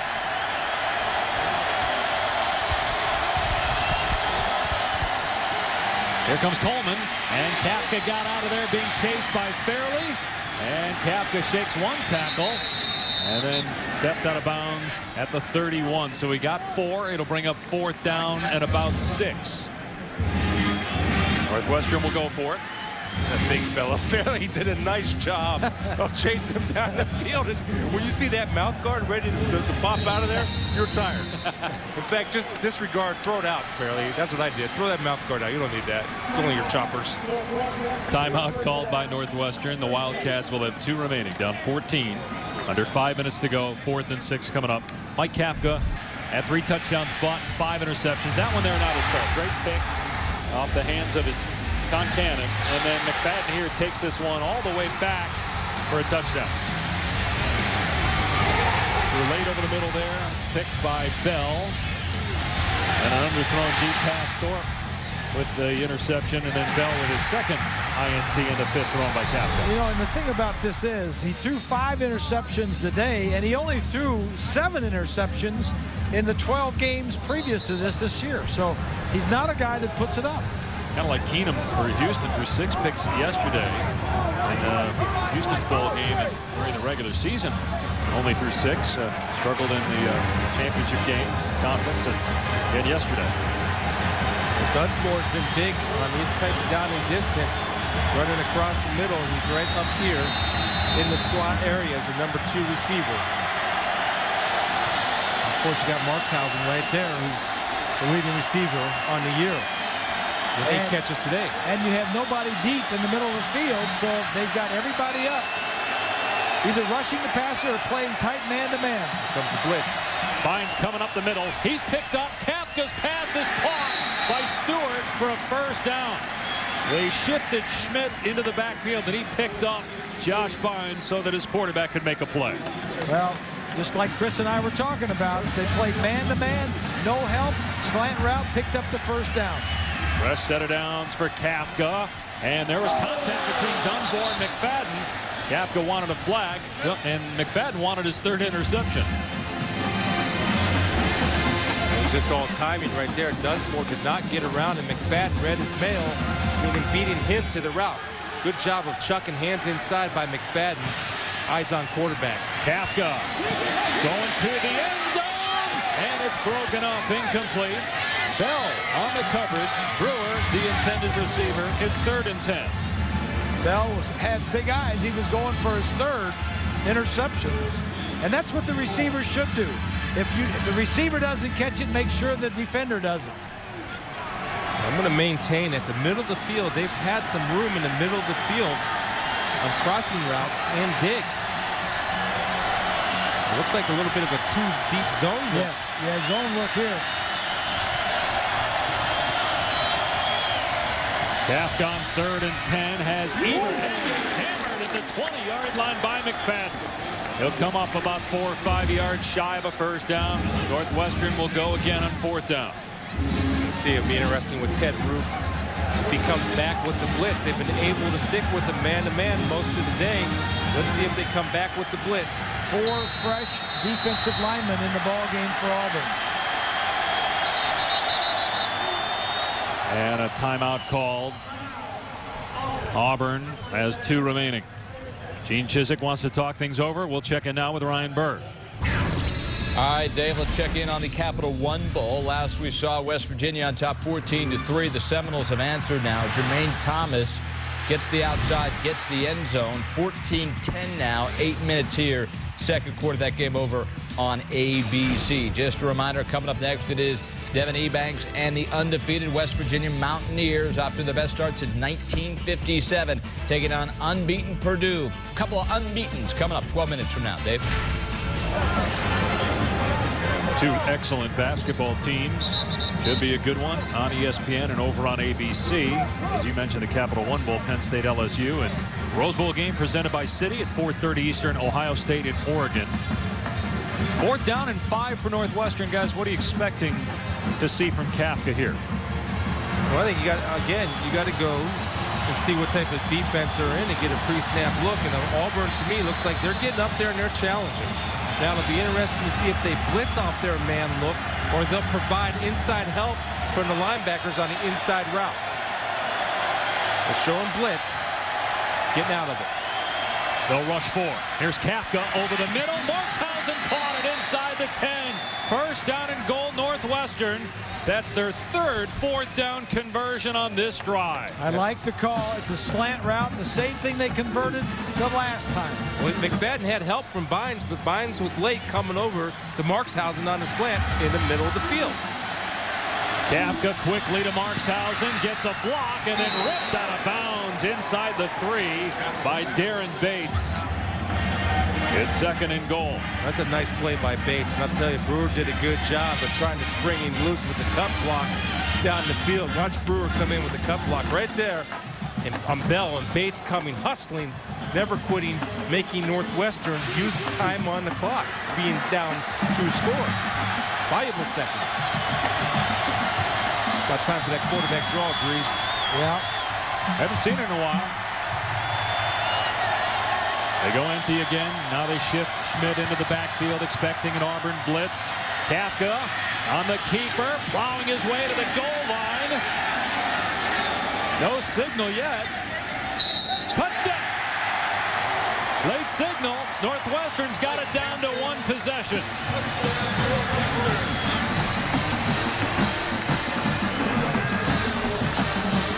It's been 61 years since Northwestern won a bowl game. The 1949 Rose Bowl. Auburn's used to playing in bowl games. Wildcats are not done yet here. Just good effort. And remember, this drive was set up because of Ben Tate imitating a basketball player, saying 1-2 through me. Ruling on the field, a touchdown. And they were able to get the kickoff back to the 41-yard line for great field position. Yep. And that's why Gene Chizik should be upset. And that's twice that happened in this game. And he certainly was. He stopped Tate over on the far sideline as they were reviewing this play on the Tate touchdown to give him an earful about that celebration. Let's see where the ball is when the knee went down. It's very hard to tell. There's no way you can tell. So it's going to stand. The guys that make the calls on these, whether it's a touchdown or not, are the linesmen, the one that's looking straight down this line. Again, how can you tell where the ball is? Now, unless that's why it delayed him. This one may from behind. Scrum. That's rugby scrum. Yeah. I was checking that out on ESPNU. The rugby scrums, rugby games. You like that game? I loved it, man. And this looks like the scrum. You see the big offensive lineman. Bartell's coming in there and pushing his guy in there, scrum-like. Whatever that means. I got to bed early last night. After further review, the ruling on the field stands. Touchdown. Yeah, there's no way they can overturn that. You can't see the ball, and you can't see really the knee of Kafka. I got to bed early last night, New Year's Eve, but I hear you guys were out partying. Oh, yeah. Huh? Especially Spiels. He's kind of a wild guy. Yeah. Yeah, Chris was staying up watching Gladiator films all night. Demos for the point after. And it's blocked! What a huge play by the Tigers, blocking the extra point. Let's see who gets it. Rarely, it should never be blocked from the outside. If it's blocked from the outside, then the snap is slow, and the exchange is slow.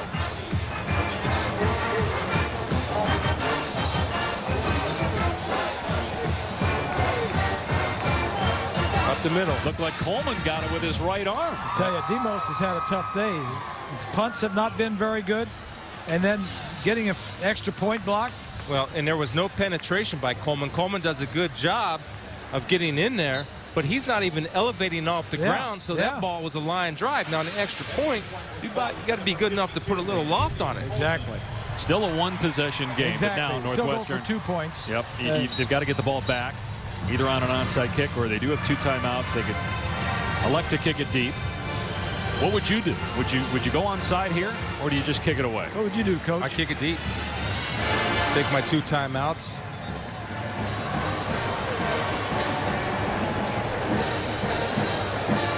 Now, Demos has had a couple of field goals blocked this year. He's had an extra point blocked this game. He's had a couple of punts that have gone off of his foot out of bounds, short distances, and missed a 48-yarder. Here's an onside kick try, and an easy one for Burns. Went up high to get it at the 44-yard line.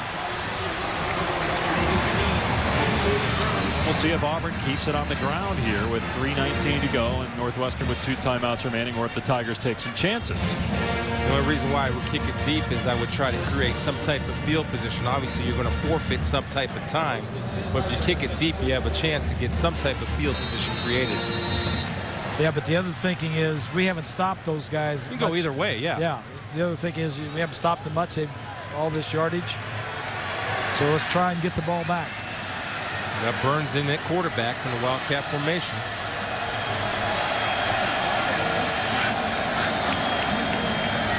He'll hand it off to McCaleb and finds a seam. McCaleb inside the 35 and then ran into his own man. Still got a first down.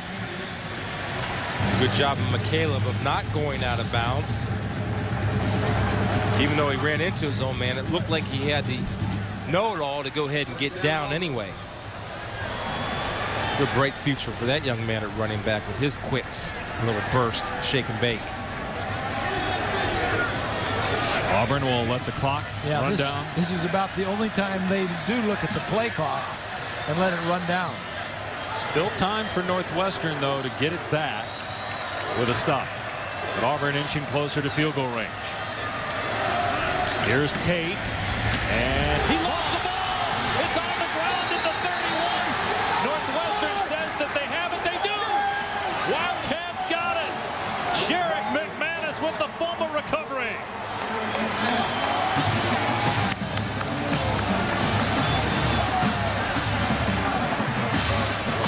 Wow. Brad Phillips. Brad Phillips. And McManus definitely in bounds. Recovers the fumble. What is that, the 8th turnover? Five interceptions for one side and 2 interceptions and a fumble for the other. Northwestern ball, 2:37 to go. Here's Stewart on the catch. And he's out to the 40-yard line. Tackled by Nico Thorpe, about a yard short of the first down marker. Just Phillips hit the ball perfectly, because to me, Tate had good coverage of that football. The points were covered. It was tucked in. Just one of those deals. Second and short, they'll run it. And Schmidt picks up the first down and more. All the way to midfield. That'll stop the clock as they reset the chains. Still plenty of time, and Northwestern's got 2 timeouts left. They didn't expect him to run when you've thrown 40. When you've thrown 66 passes today, they don't think you're going to run in this situation. Here's pass number 67, Kafka to Brewer, and it's another Northwestern first down to the 40. I'll be careful with my man-to-man defense. I know people hate to hear that, but I think now you protect the end zone. That's your first and foremost priority. That's what they're doing. They're sitting back in zone, letting them complete some of these passes. Pass number 68, perhaps. Yep. And that pass looked like it might have been tipped at the line. By the time it reached Brewer, he could not adjust and make the catch. Second down and 10. Clock stop, 1:46 remaining. Northwestern needs a touchdown and a successful 2-point play. This is where the Auburn defensive line, those boys got to dig deep. They're working hard. Bring that pass rush, and that's exhausting. This is where you got to find out and make a play. Dig deep. Go where the opponents unwilling or unable to go. Kafka slides up in the pocket, and McFadden broke up the pass intended for Ebert. McFadden already with 2 interceptions in the game, including 1 for a touchdown. Yeah, McFadden just too quick.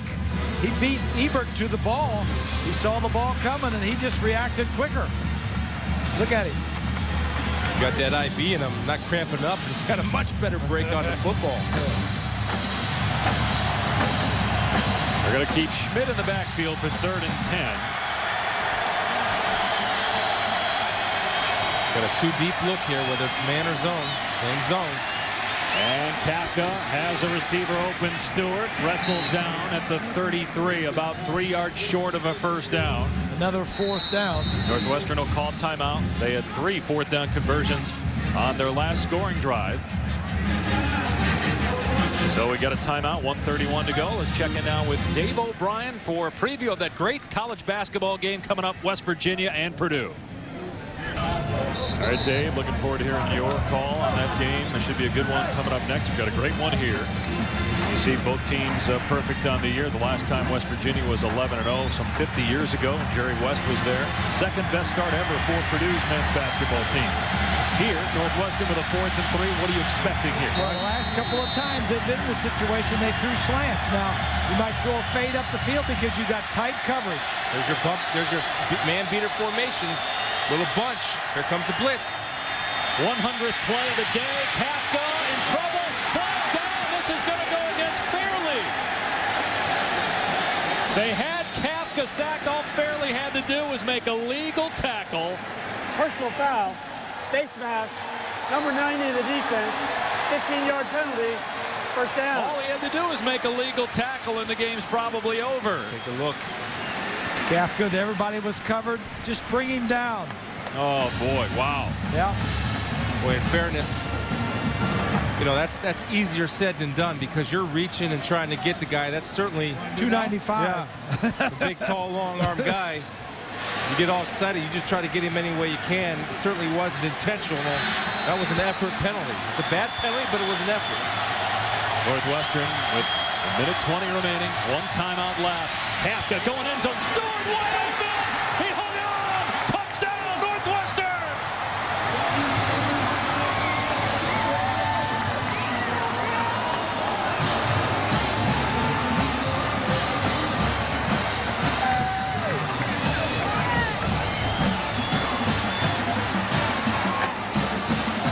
Patty Fitzgerald at the 12-yard line. You make sure everybody knows we're going for 2. Well, they had the extra point blocked on their last score, so they have to go for 2 here. What's the play call, guys? Well, they work on this. They work on these 2-point plays every week. They have 2 or 3 or 4, and they're going to run the best one they've got right here and now. Brewer to the corner. Let him go get a jump ball. Here's the 2-point try. The end around to Brewer. He's going to throw. He's got a man open. Tie game. Brendan Mitchell with a 2-point catch. We're even at 35.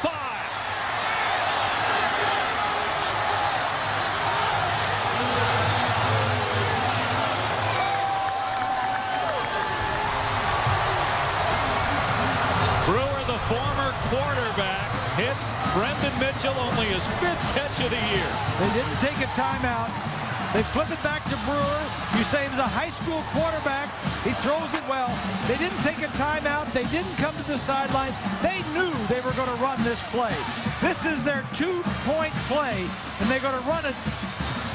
And he was wide open. Let's go back to the touchdown pass. How about Mike Kafka bouncing back from 5 interceptions to throw his 4th touchdown pass of the day? Well, here's the bunch coverage right there, and you had Nico Thorpe confused a little bit, taking the underneath guy. Then you had Craig Stevens, a linebacker, leaving him and the safety on an island.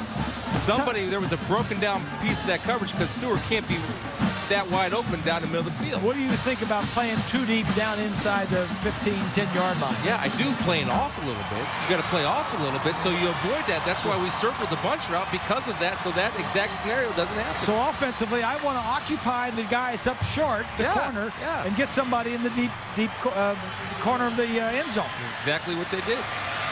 Upper right-hand corner of your screen is the score of the West Virginia-Purdue basketball game, which is now underway. Guys, there's a ton of time left for Auburn. 1:15 to go, 2 timeouts. Oh, that's nothing for them. That's average. Meanwhile, Kafka on his 71st pass attempt. Hits Stewart for a touchdown. Here's Devon Washington on the return, and a good one across the 35, across the 45, and out near midfield, and he fumbled it. Loose ball at the 50-yard line. Northwestern's got it. Jordan Maven came up with the fumble recovery. The Northwestern sideline is going crazy. The players jumping up as if they've already won the ball game. Take a look. That comes out. Yeah. That's just extra effort. And again, Devon Washington isn't used to carrying the football. Wow. Great strip by David Wabusi, freshman from Houston, Texas. And Maven with a recovery. Let's see if his knee is down before the ball's out. He's fighting, doing everything he can for his team. That ball's out to me before the knee is down, or at least, in my opinion, not enough evidence to overturn it. Now Auburn can challenge it if they want. Also, obviously, you can have a review from the booth. That's bang bang right there, boys. Auburn is challenging the ruling on the field. Each team gets one challenge in college football, but you have to use a timeout there. And if you miss the challenge, you lose the timeout, so you can only stop it one more time. You don't have to do that because it's going to be reviewed anyway, so you didn't have to challenge it. Auburn fumbling on its last 2 plays. Let's take a look and see if you can see if his knee is down. And you see Washington fighting for everything he can for his teammates. Well, Booth's nice job of recognition. Looks like it's out. Stripping. Again, looking for the knees. Yeah, it looks like it's out. Certainly. Has to be indisputable video evidence to overturn the ruling on the field. That's bang bang. After further review, the ruling on the field is confirmed. Fumble occurred before the runner was down. And here's Northwestern twice today coming back from 14 points down, trying to win a bowl game for the first time in 61 years. The 1949 Rose Bowl, their only bowl win in school history against an Auburn team that's played now in 35 bowl games, and Northwestern has a shot to win it in regulation. And Mike Kafka playing his last game for the Northwestern Wildcats. Markshausen's his last game. Brewer, his last game. And maybe their last drive right here.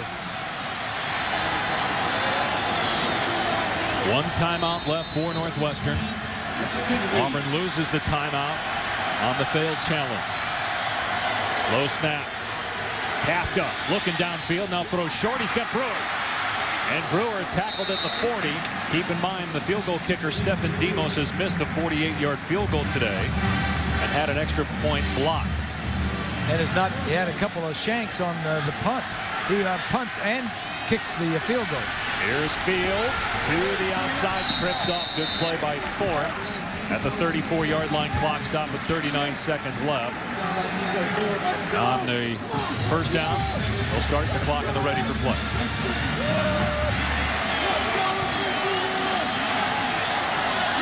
"35 seconds and counting. Kafka to Brewer on the sideline. Caught inside the 30 at the 28. Let's check in with Rob. Guys, I talked to Demos. He said his range going this way, he felt comfortable 52 or 53 yards, so they are well within his range. And one quick nugget on that 2-point play, Bob Greasy said you knew what they were going to call. That play called Yankee in honor of Joe Girardi. How about that? Here's 2nd and 4 for Kafka. Gets hit by Coleman as he gets rid of the pass. Out of bounds. It's 3rd down and 4. It's an interesting call right there. Going for it all. And I love the fact that Nico Thorpe still competing out there, playing excellent man coverage on Stewart. But I like the call from Mike McCall, the offensive coordinator of Northwestern. Why not try to go get it all? Well, now what on 3rd down and 4? Do you try to run the football to the middle of the field, or are you going for the first down here? You get 26 seconds left. You're going for the first down. It would be about a 45-yard attempt. Get the Schmidt or let Kafka on a little play, then you scored the touchdown on a quarterback keep. So you would run the ball. Yes. That's what they're going to do. Here's Schmidt, and he's not going to get the first down. He'll come up a couple of yards short, so it's going to be about a 43-yard field goal try. Northwestern will take the clock down. They've got one timeout remaining. So, Bob, you didn't like that? No, I didn't. I could have. I'm a quarterback. I want to throw the ball. I want to pick up the first down and then keep the drive going. But it's fine. You know, run the play, get it in the middle of the field. If you don't make it, then you kick the field goal.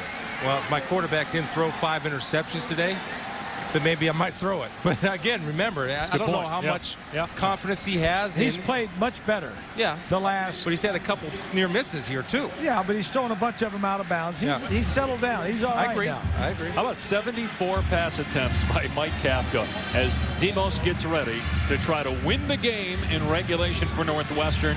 He has missed 6 field goals this year, including a 48-yard try. His long in the season is 49.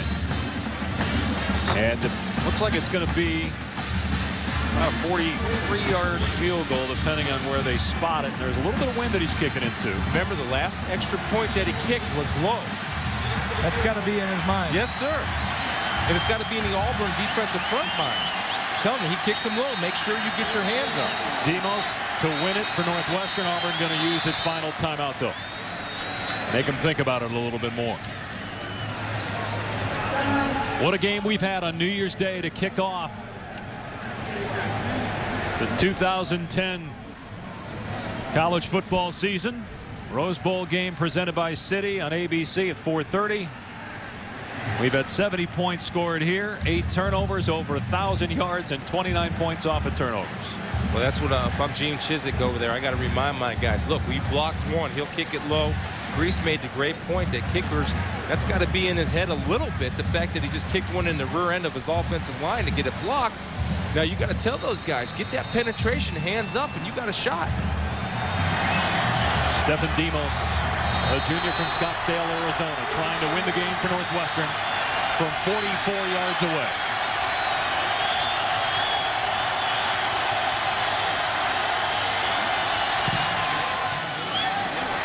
And he missed it wide to the right. We are going to overtime. Still climbing that mountain. 2 misses by Demos. You wonder if that'll impact Pat Fitzgerald's decisions in overtime. Meanwhile, an injured player down for Auburn at the 33-yard line. Yeah, I think two guys might have knocked themselves out and ran into each other coming off the corners. Good snap. Good hold. Maybe tried to overkick it a little bit, which sometimes results in the pool. So Demos 0 for 2, misses a 48-yarder wide left and a 44-yarder wide to the right. It was Walter McFadden who was shaken up for Auburn. Meanwhile, as we get ready for overtime, let's check in with Ryan Burr in the studio. All right, Dave, great game there. We're brewing basketball at Purdue now. Undefeated West Virginia, undefeated Purdue, 6-2 very early on. Of course, you can check that out on ESPN360.com. And as soon as we're done with overtime, we'll get you right out to West Lafayette. Dave?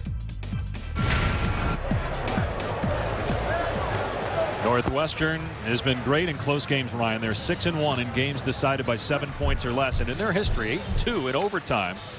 A very good record in extra sessions. What a comeback, twice down 14 points in the second half to tie the game. Both teams. Exactly. I mean, both teams have played their hearts out. This is all about the bowl games and to see these kids play. And I want to go back, and and maybe it's just me, but don't forget that the touchdown early on was set up by the good field position off the kickoff return, off of a penalty that could have been avoided by Ben Tate when he tried to dunk the basketball, knowing that would result in a 15-yard penalty. Then you had the penalty by Farley that kept the drive alive. That was unintentional face mask. He's just trying to make a play for his guys. That was on 4th down. Yeah. And that would have been ball game. Yeah. Let's take a look at our overtime rules. Each team gets a possession. You have the coin toss for who chooses to be an offense or defense first. No game clock, obviously, and if you reach a third overtime, you have to go for 2 after you get a touchdown. And we're saying, does this impact Pat Fitzgerald's decisions in overtime with his kicker Demos struggling? No, I don't think so. Okay. I think this. I was sitting up here watching this game. It speaks volumes for the 2 head coaches, what they've done with their programs. Gene Chizik in his first year at Auburn, getting a staff together and getting the players together. Cody Burns, earlier in the year, he was fighting for the quarterback job and didn't get it, and spoke to the team and said, hey, listen, I don't want this to be a divisive thing. I want this to pull us together. I'm going to play. I got beat out at quarterback. I'm going to go and help the team win. And then on the other side, Pat Fitzgerald, what a great job he has done bringing these guys back. Hey, guys, this is review. That's a heads. That's a tail. It's going to be your choice and your call. Tail. It is tail. You win the toss. Defense. We're going to choose defense, which end of the field we will. Northwestern has won the toss and chose to play defense. We will play at that end of the field. Good luck, guys. Here we go. So Northwestern winning the toss, and this way they'll know what they're faced with when they get an opportunity. Chris Todd has played well for Auburn throwing the football. Meanwhile, a couple fumbles by Auburn the last 2 times they've had the ball. Now, when you're playing at home, in a home game, you always want to go to the loudest end of the stadium. Now, I look down here to the right, and it looks like there's more purple down there than there is orange and blue. So it looks like it might be good for Northwestern to be at that end of the Why did Auburn choose that side of it then? I don't understand. Why do they choose the other side? I don't understand that. Maybe they're counting, I don't know, second overtime. I don't know. What's the odds of a second overtime? Because you look at the other end zone and it's all orange and blue. Well, you know, I would like to see Auburn give Ben Tate the football because he's starting to get a little bit of a momentum going, and he's run good the last 2 times. Plus, he fumbled. He's your senior. Give him the rock and let him make amends for his mistake of fumbling the ball 2 series ago. Yeah. First down at the 25. Start of overtime here in the 2010 OutBack Bowl. Todd pulls it down. Looking deep. And well overthrown. Intended for Zachary. Here's Rob Stone. Well, Dave, one reason, guys, that they may have decided to go in this direction, the wind will be at their back. You've seen how many challenges the wind has presented with the kicking game and even the passing game throughout the day. So maybe Auburn trying to take that factor out of the equation. Well, Demos missed the field goal going the other way into the wind a little bit at the end of regulation for Northwestern. Each team gets a timeout here in overtime. 2nd and 10 for the Tigers. Let's see if the audible by Northwestern will counter the audible made by Auburn's offense. And it's a handoff to Tate. He's to the outside. Inside the 15 and reaches the 10-yard line. Good play there by Todd. What was that? A backdoor? Yeah. A little backdoor handoff. And Ryan Pugh got away with a hold on Nate Williams. He kind of horse-collared Nate Williams, the middle linebacker. Ben Tate read the block, cut it to his right. Good positive yardage. First down and goal. Here's Tate again to the 5-yard line. Over on ESPNU, West Virginia and Purdue, and college basketball matchup of 2 top 6 teams. That game will come back over to ESPN once we're done here in Tampa. Keep giving it to him. Well, he's coming out of the game, but I would keep giving it to Tate. I mean, he's a powerful guy. They haven't stopped him in the red zone yet. Keep in mind, Burns has thrown 2 interceptions today when he's come in as the Wildcat quarterback.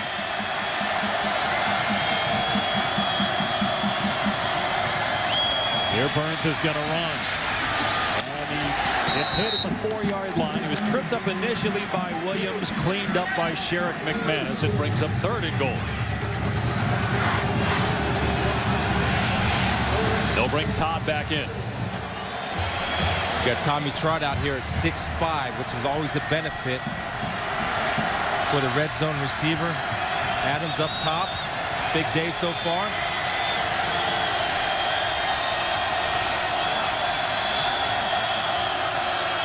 Back to throw. End zone. It's tipped and incomplete. It's 4th down.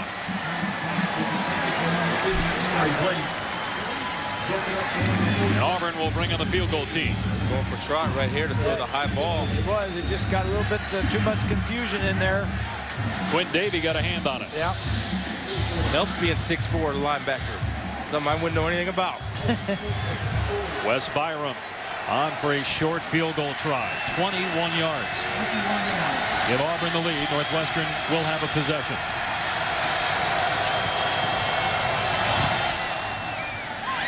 And it's good. So Auburn leads at 38-35. Let's go back to the studio before Northwestern gets a turn. Here's Ryan Burns. All right, Dave, thanks a lot. Just getting you an update now. West Virginia and Purdue. The game has been moved to ESPNU, so if you want to check that out, it's over on ESPNU. This is Jones for 3. The game tied at 10 right now, so good one brewing. West Virginia and Purdue back for the conclusion overtime, guys. All right, Ryan, looking forward to that. Over on ESPN again once we're done here on ESPNU right now. So Auburn guys by 3, and Pat Fitzgerald has watched his team come back twice in this game from 2 scores down as Kafka really has settled in. So what are you doing now that maybe Kafka's got more confidence?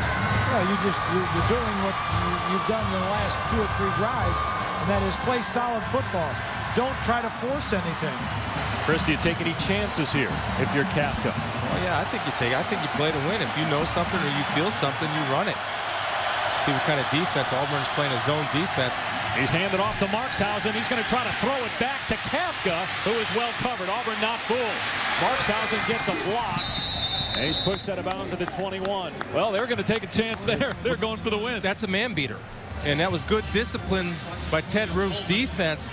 being in a zone coverage helped them defend that play. If that was man coverage, nobody ever accounts for the quarterback. And they were expecting man. I guarantee you, Pat Fitzgerald was expecting man coverage.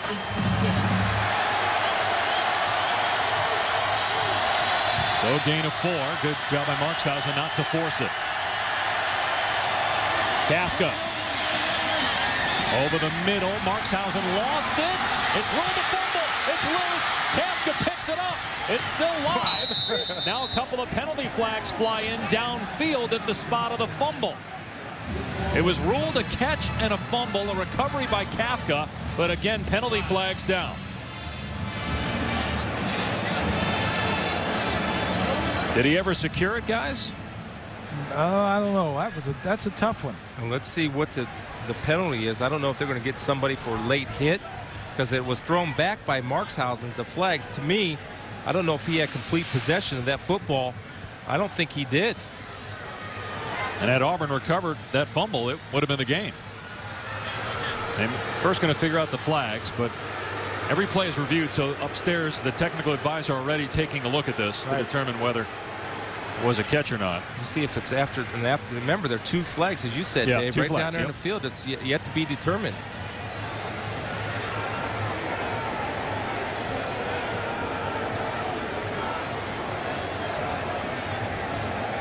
Again, the rule on the field, the ruling of the field initially was a catch and a fumble. Now, one of the officials may have had a better look and said, I think it's incomplete, so they may change the ruling. But again, they got to figure out what the flags are first. 2 flags thrown in the same area by 2 different officials. One came in after the play. Now the flags are being picked up.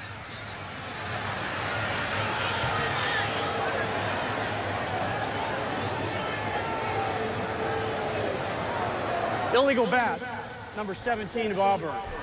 That penalty will be enforced half the distance from the previous spot. It'll be first down on the left. Wow, how about that call, guys? So it's ruled a catch, a fumble, and an illegal bat of the ball by Auburn. So it's a first down for Northwestern. Josh Bynes, and in other words, he bats the ball forward. But they are reviewing the previous play, guys. Further reviewing the previous play to see whether this indeed was a catch. So it might all be for naught. For an incomplete pass. Now we see Josh Bynes will come in here. Markshausen goes for now. Oh, that's on Nico Thorpe coming in. Yeah, it was Thorpe. Well, that's a Bynes. I don't know if he's going for the football and he just misses. I mean, he's making a great effort to get to the football. No, he looks like he bats it. Let's take a look. Knocks it away. Yeah, looks like he knocked it away. Why not just dive on it, though? Now they're looking again to see whether Markshausen even had possession. And it's got to be indisputable video evidence to overturn the ruling of the field that it's a catch. At this point, Northwestern wants it to be a catch because if it's incomplete, it's third down. If the ruling of the field stands, it's a first down for Northwestern. Because of the penalty. Yeah. I'm 0 for 2 on replays. So I'm going to me, I don't know if he had complete possession of that football. But again, I'm 0 for 2. It looked like it was moving. It looked like he didn't have possession. But again, it has to be indisputable video evidence to overturn the ruling on the field. Auburn leads by 3 here in overtime. What a game. First game of the new year, man. College football. Get it started right. Yeah. And we're almost at 4 hours here in the length of this game. After further review, the runner was down prior to the fumble. Therefore, there is no foul for an illegal bat. It will be third down and 1 from the 16. So they looked at the spot and everything and determined that he was down, that it was a catch, but that he was down a yard short of the first down. Right. So it wasn't a fumble, so there was no bat, so there was no penalty. So it's 3rd and 1. Talk about a 4-hour game. That's what you get when one team throws 80 passes. Literally 74 attempts, 517, now 522. All school records, 46 completions. He led the Big Ten in completions this year. How about 73 points? That's like the difference between 500 billion and 510 billion. Third down and 1. It's been Schmidt time usually, number 39. The inside presence. Wouldn't take a gamble and fake it and hit Brewer, matched up in one-on-one coverage. Well, quarterback sneak, Kafka on the second effort. Certainly got close. May have got it. He did not get it initially, but on the second lunge, I think he got the first down based on where the ball was. And it is a first down for Northwestern. I'm just impressed with both teams, how they're fighting with a lot of plays. Still in the back of the mind of Pat Fitzgerald is your field goal kicker has been effective. He's had an extra point blocked, and he's missed a field goal to win the game. So, you know, you're not sure that you're going to get a field goal out of that kicker. First down at the Auburn 15. A touchdown to win the game. Here comes a blitz. Kafka in trouble, and he can't get rid of it. They run a fumble. Auburn's got it. Tigers win the game.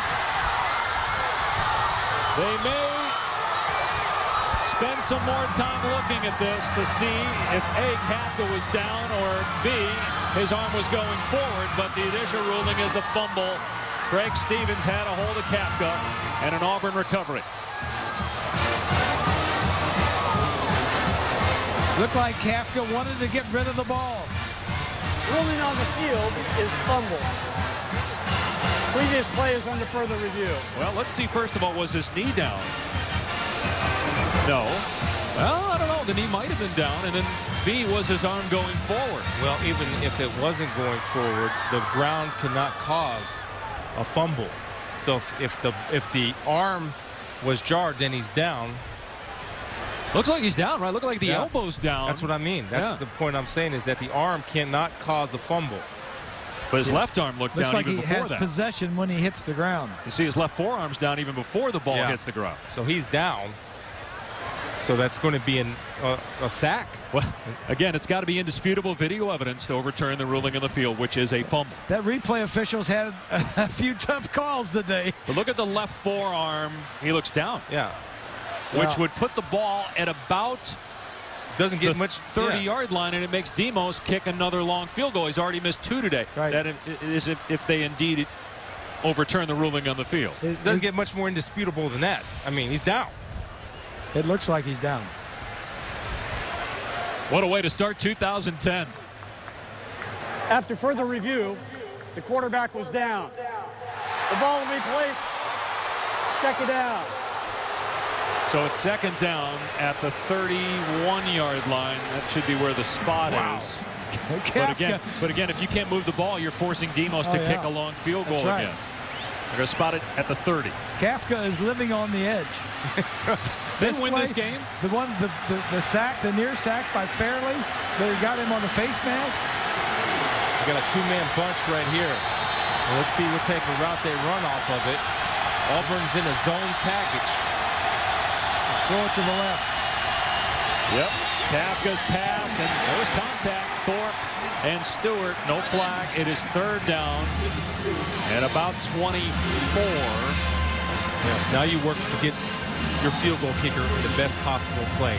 So you want to get a little 10-yard gain. I wouldn't even be surprised if they run that little quarterback draw here to get some type of yardage, to at least give him a chance.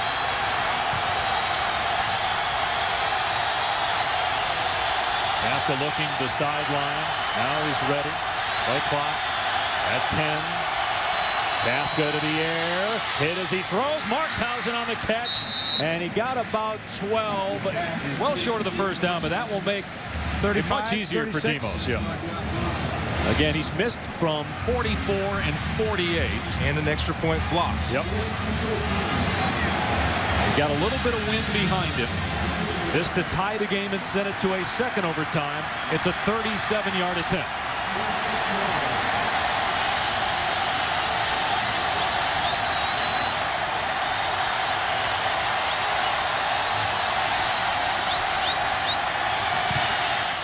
Demos kick is no good. Auburn wins. The flag. They got a flag down there. They're going to get him. Penalty flag thrown at the kicker. 26-yard line. If it is roughing, even though it's 4th and 14, so if it's roughing, it's a first down. Roughing the kicker, number 46 of the defense. Roughing the referee.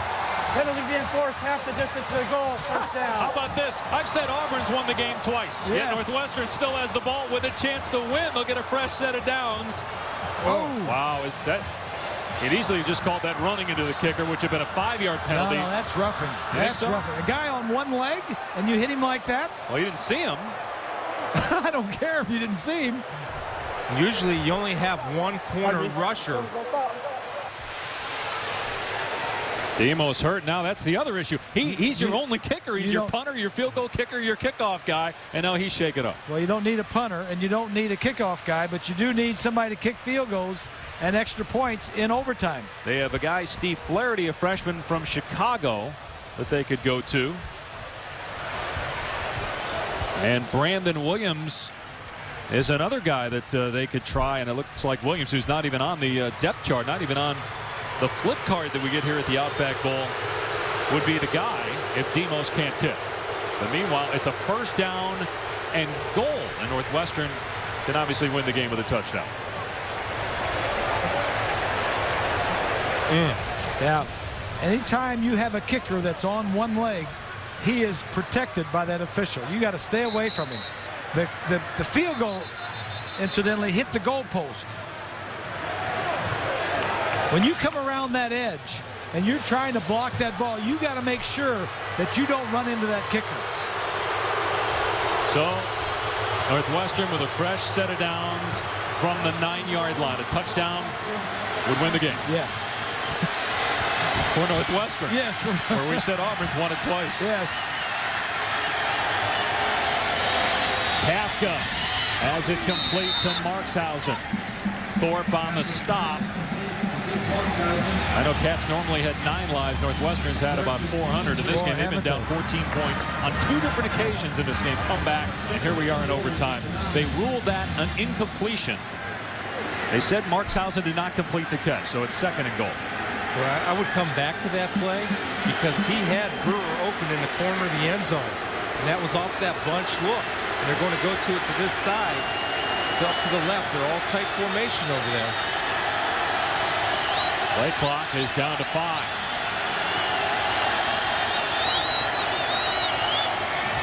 Kafka going to get hit. He gets away from the defender. Kafka tucking and running and knocked out of bounds after a gain of 1 or 2 by Darren Bates. It brings up third down and goal.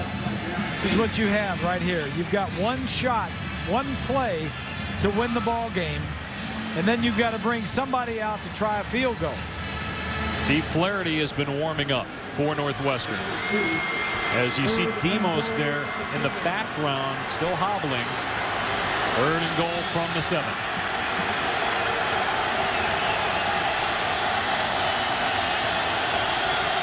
You got single coverage on the top. One man. Kafka has time. Everybody covered.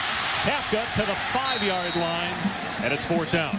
So Flaherty straps on the helmet, and he'll get ready to go out there here on 4th down to try to send it to a second overtime. Go get him, son. That's Coach Fitzgerald. Yeah. They've been up in Chicago, up in Northwestern. They're coming down to Tampa for a week. I don't have to do anything. I'm just going to. And it's a fake. And to the 2. Now ball comes out. Auburn wins. How about that decision to go for the fake guys on a short field goal? Wow. Agree or disagree? Well, I don't know what you have in Flaherty. I really don't. So it's hard for me to say. I don't know. But I know this. Hey, they lived this way the whole season. They gambled the whole time. They probably like that play as much as they like that 2-point play down here that tied it up. And it would have been about a 22-yard field goal. The direct snap to Dan Persa. No, it wasn't Persa. It was Markshausen, and Auburn was not fooled. Great job by Auburn of running and hustling. Nico Thorpe with a game-saving tackle. Carter stretching it out, number 45. Great job of Carter and Nico Thorpe defeating their blocks and saving the day for the Tiger defense and the Tiger team. No flags. It's the third, no review. Yeah, it's the third time. They're running out on the field for the third time. Guys are saying we can finally throw our helmets as high into the air as we want because we don't have to put them back on. The reaction from Northwestern coach Pat Fitzgerald with the gamble here in the bowl game on 4th down. It doesn't pay off. Let's check in with Rob. Well, Coach, it's official. You can celebrate this victory now. You and I have been talking right now. The craziest thing you've ever seen, craziest game? Oh, no! Why you got to drag me in with that, man? I'll take it every time after that one right there, Rob. Hey, I didn't know what to do. Everything was going back and forth. I thought we won it twice, lost it twice. I wasn't sure what went. But, hey, man, our guys kept fighting. Somewhere we found a way to win it at the end. Did you think something was up on that fake to conclude the game? Well, we did. We were kind of motioning out there. Obviously, with a new kicker in the game, they didn't feel good about it. So we're kind of ready for something. Our guys are really smart. You can see them pointing it out right there, and they made a good play at the end. How many times did you think you won this game? Maybe 2 or 3, Rob. I lost count of this some way. We could not make this win easy. We somehow made it hard, but I'm so blessed. I'm so happy for our fans and our kids and War Eagle. Happy New Year. Thanks, Coach. How about a 4-hour game, guys, to start the new year? Loved every minute of it. Auburn 38, Northwestern 35 in overtime. West Virginia and Purdue underway. You'll see that game up next here on ESPN. It's been a great year for our crew. Chris Spielman, Bob Greasy, Rob Stone, our producer Bart Fox, director Kelly Atkinson, and our wonderful crew. I'm Dave Pash. This has been a presentation of ESPN, the worldwide leader in sports. The Auburn Tigers are the 2009 Outback Bowl champs. Now let's finally go to Dave O'Brien in West Lafayette.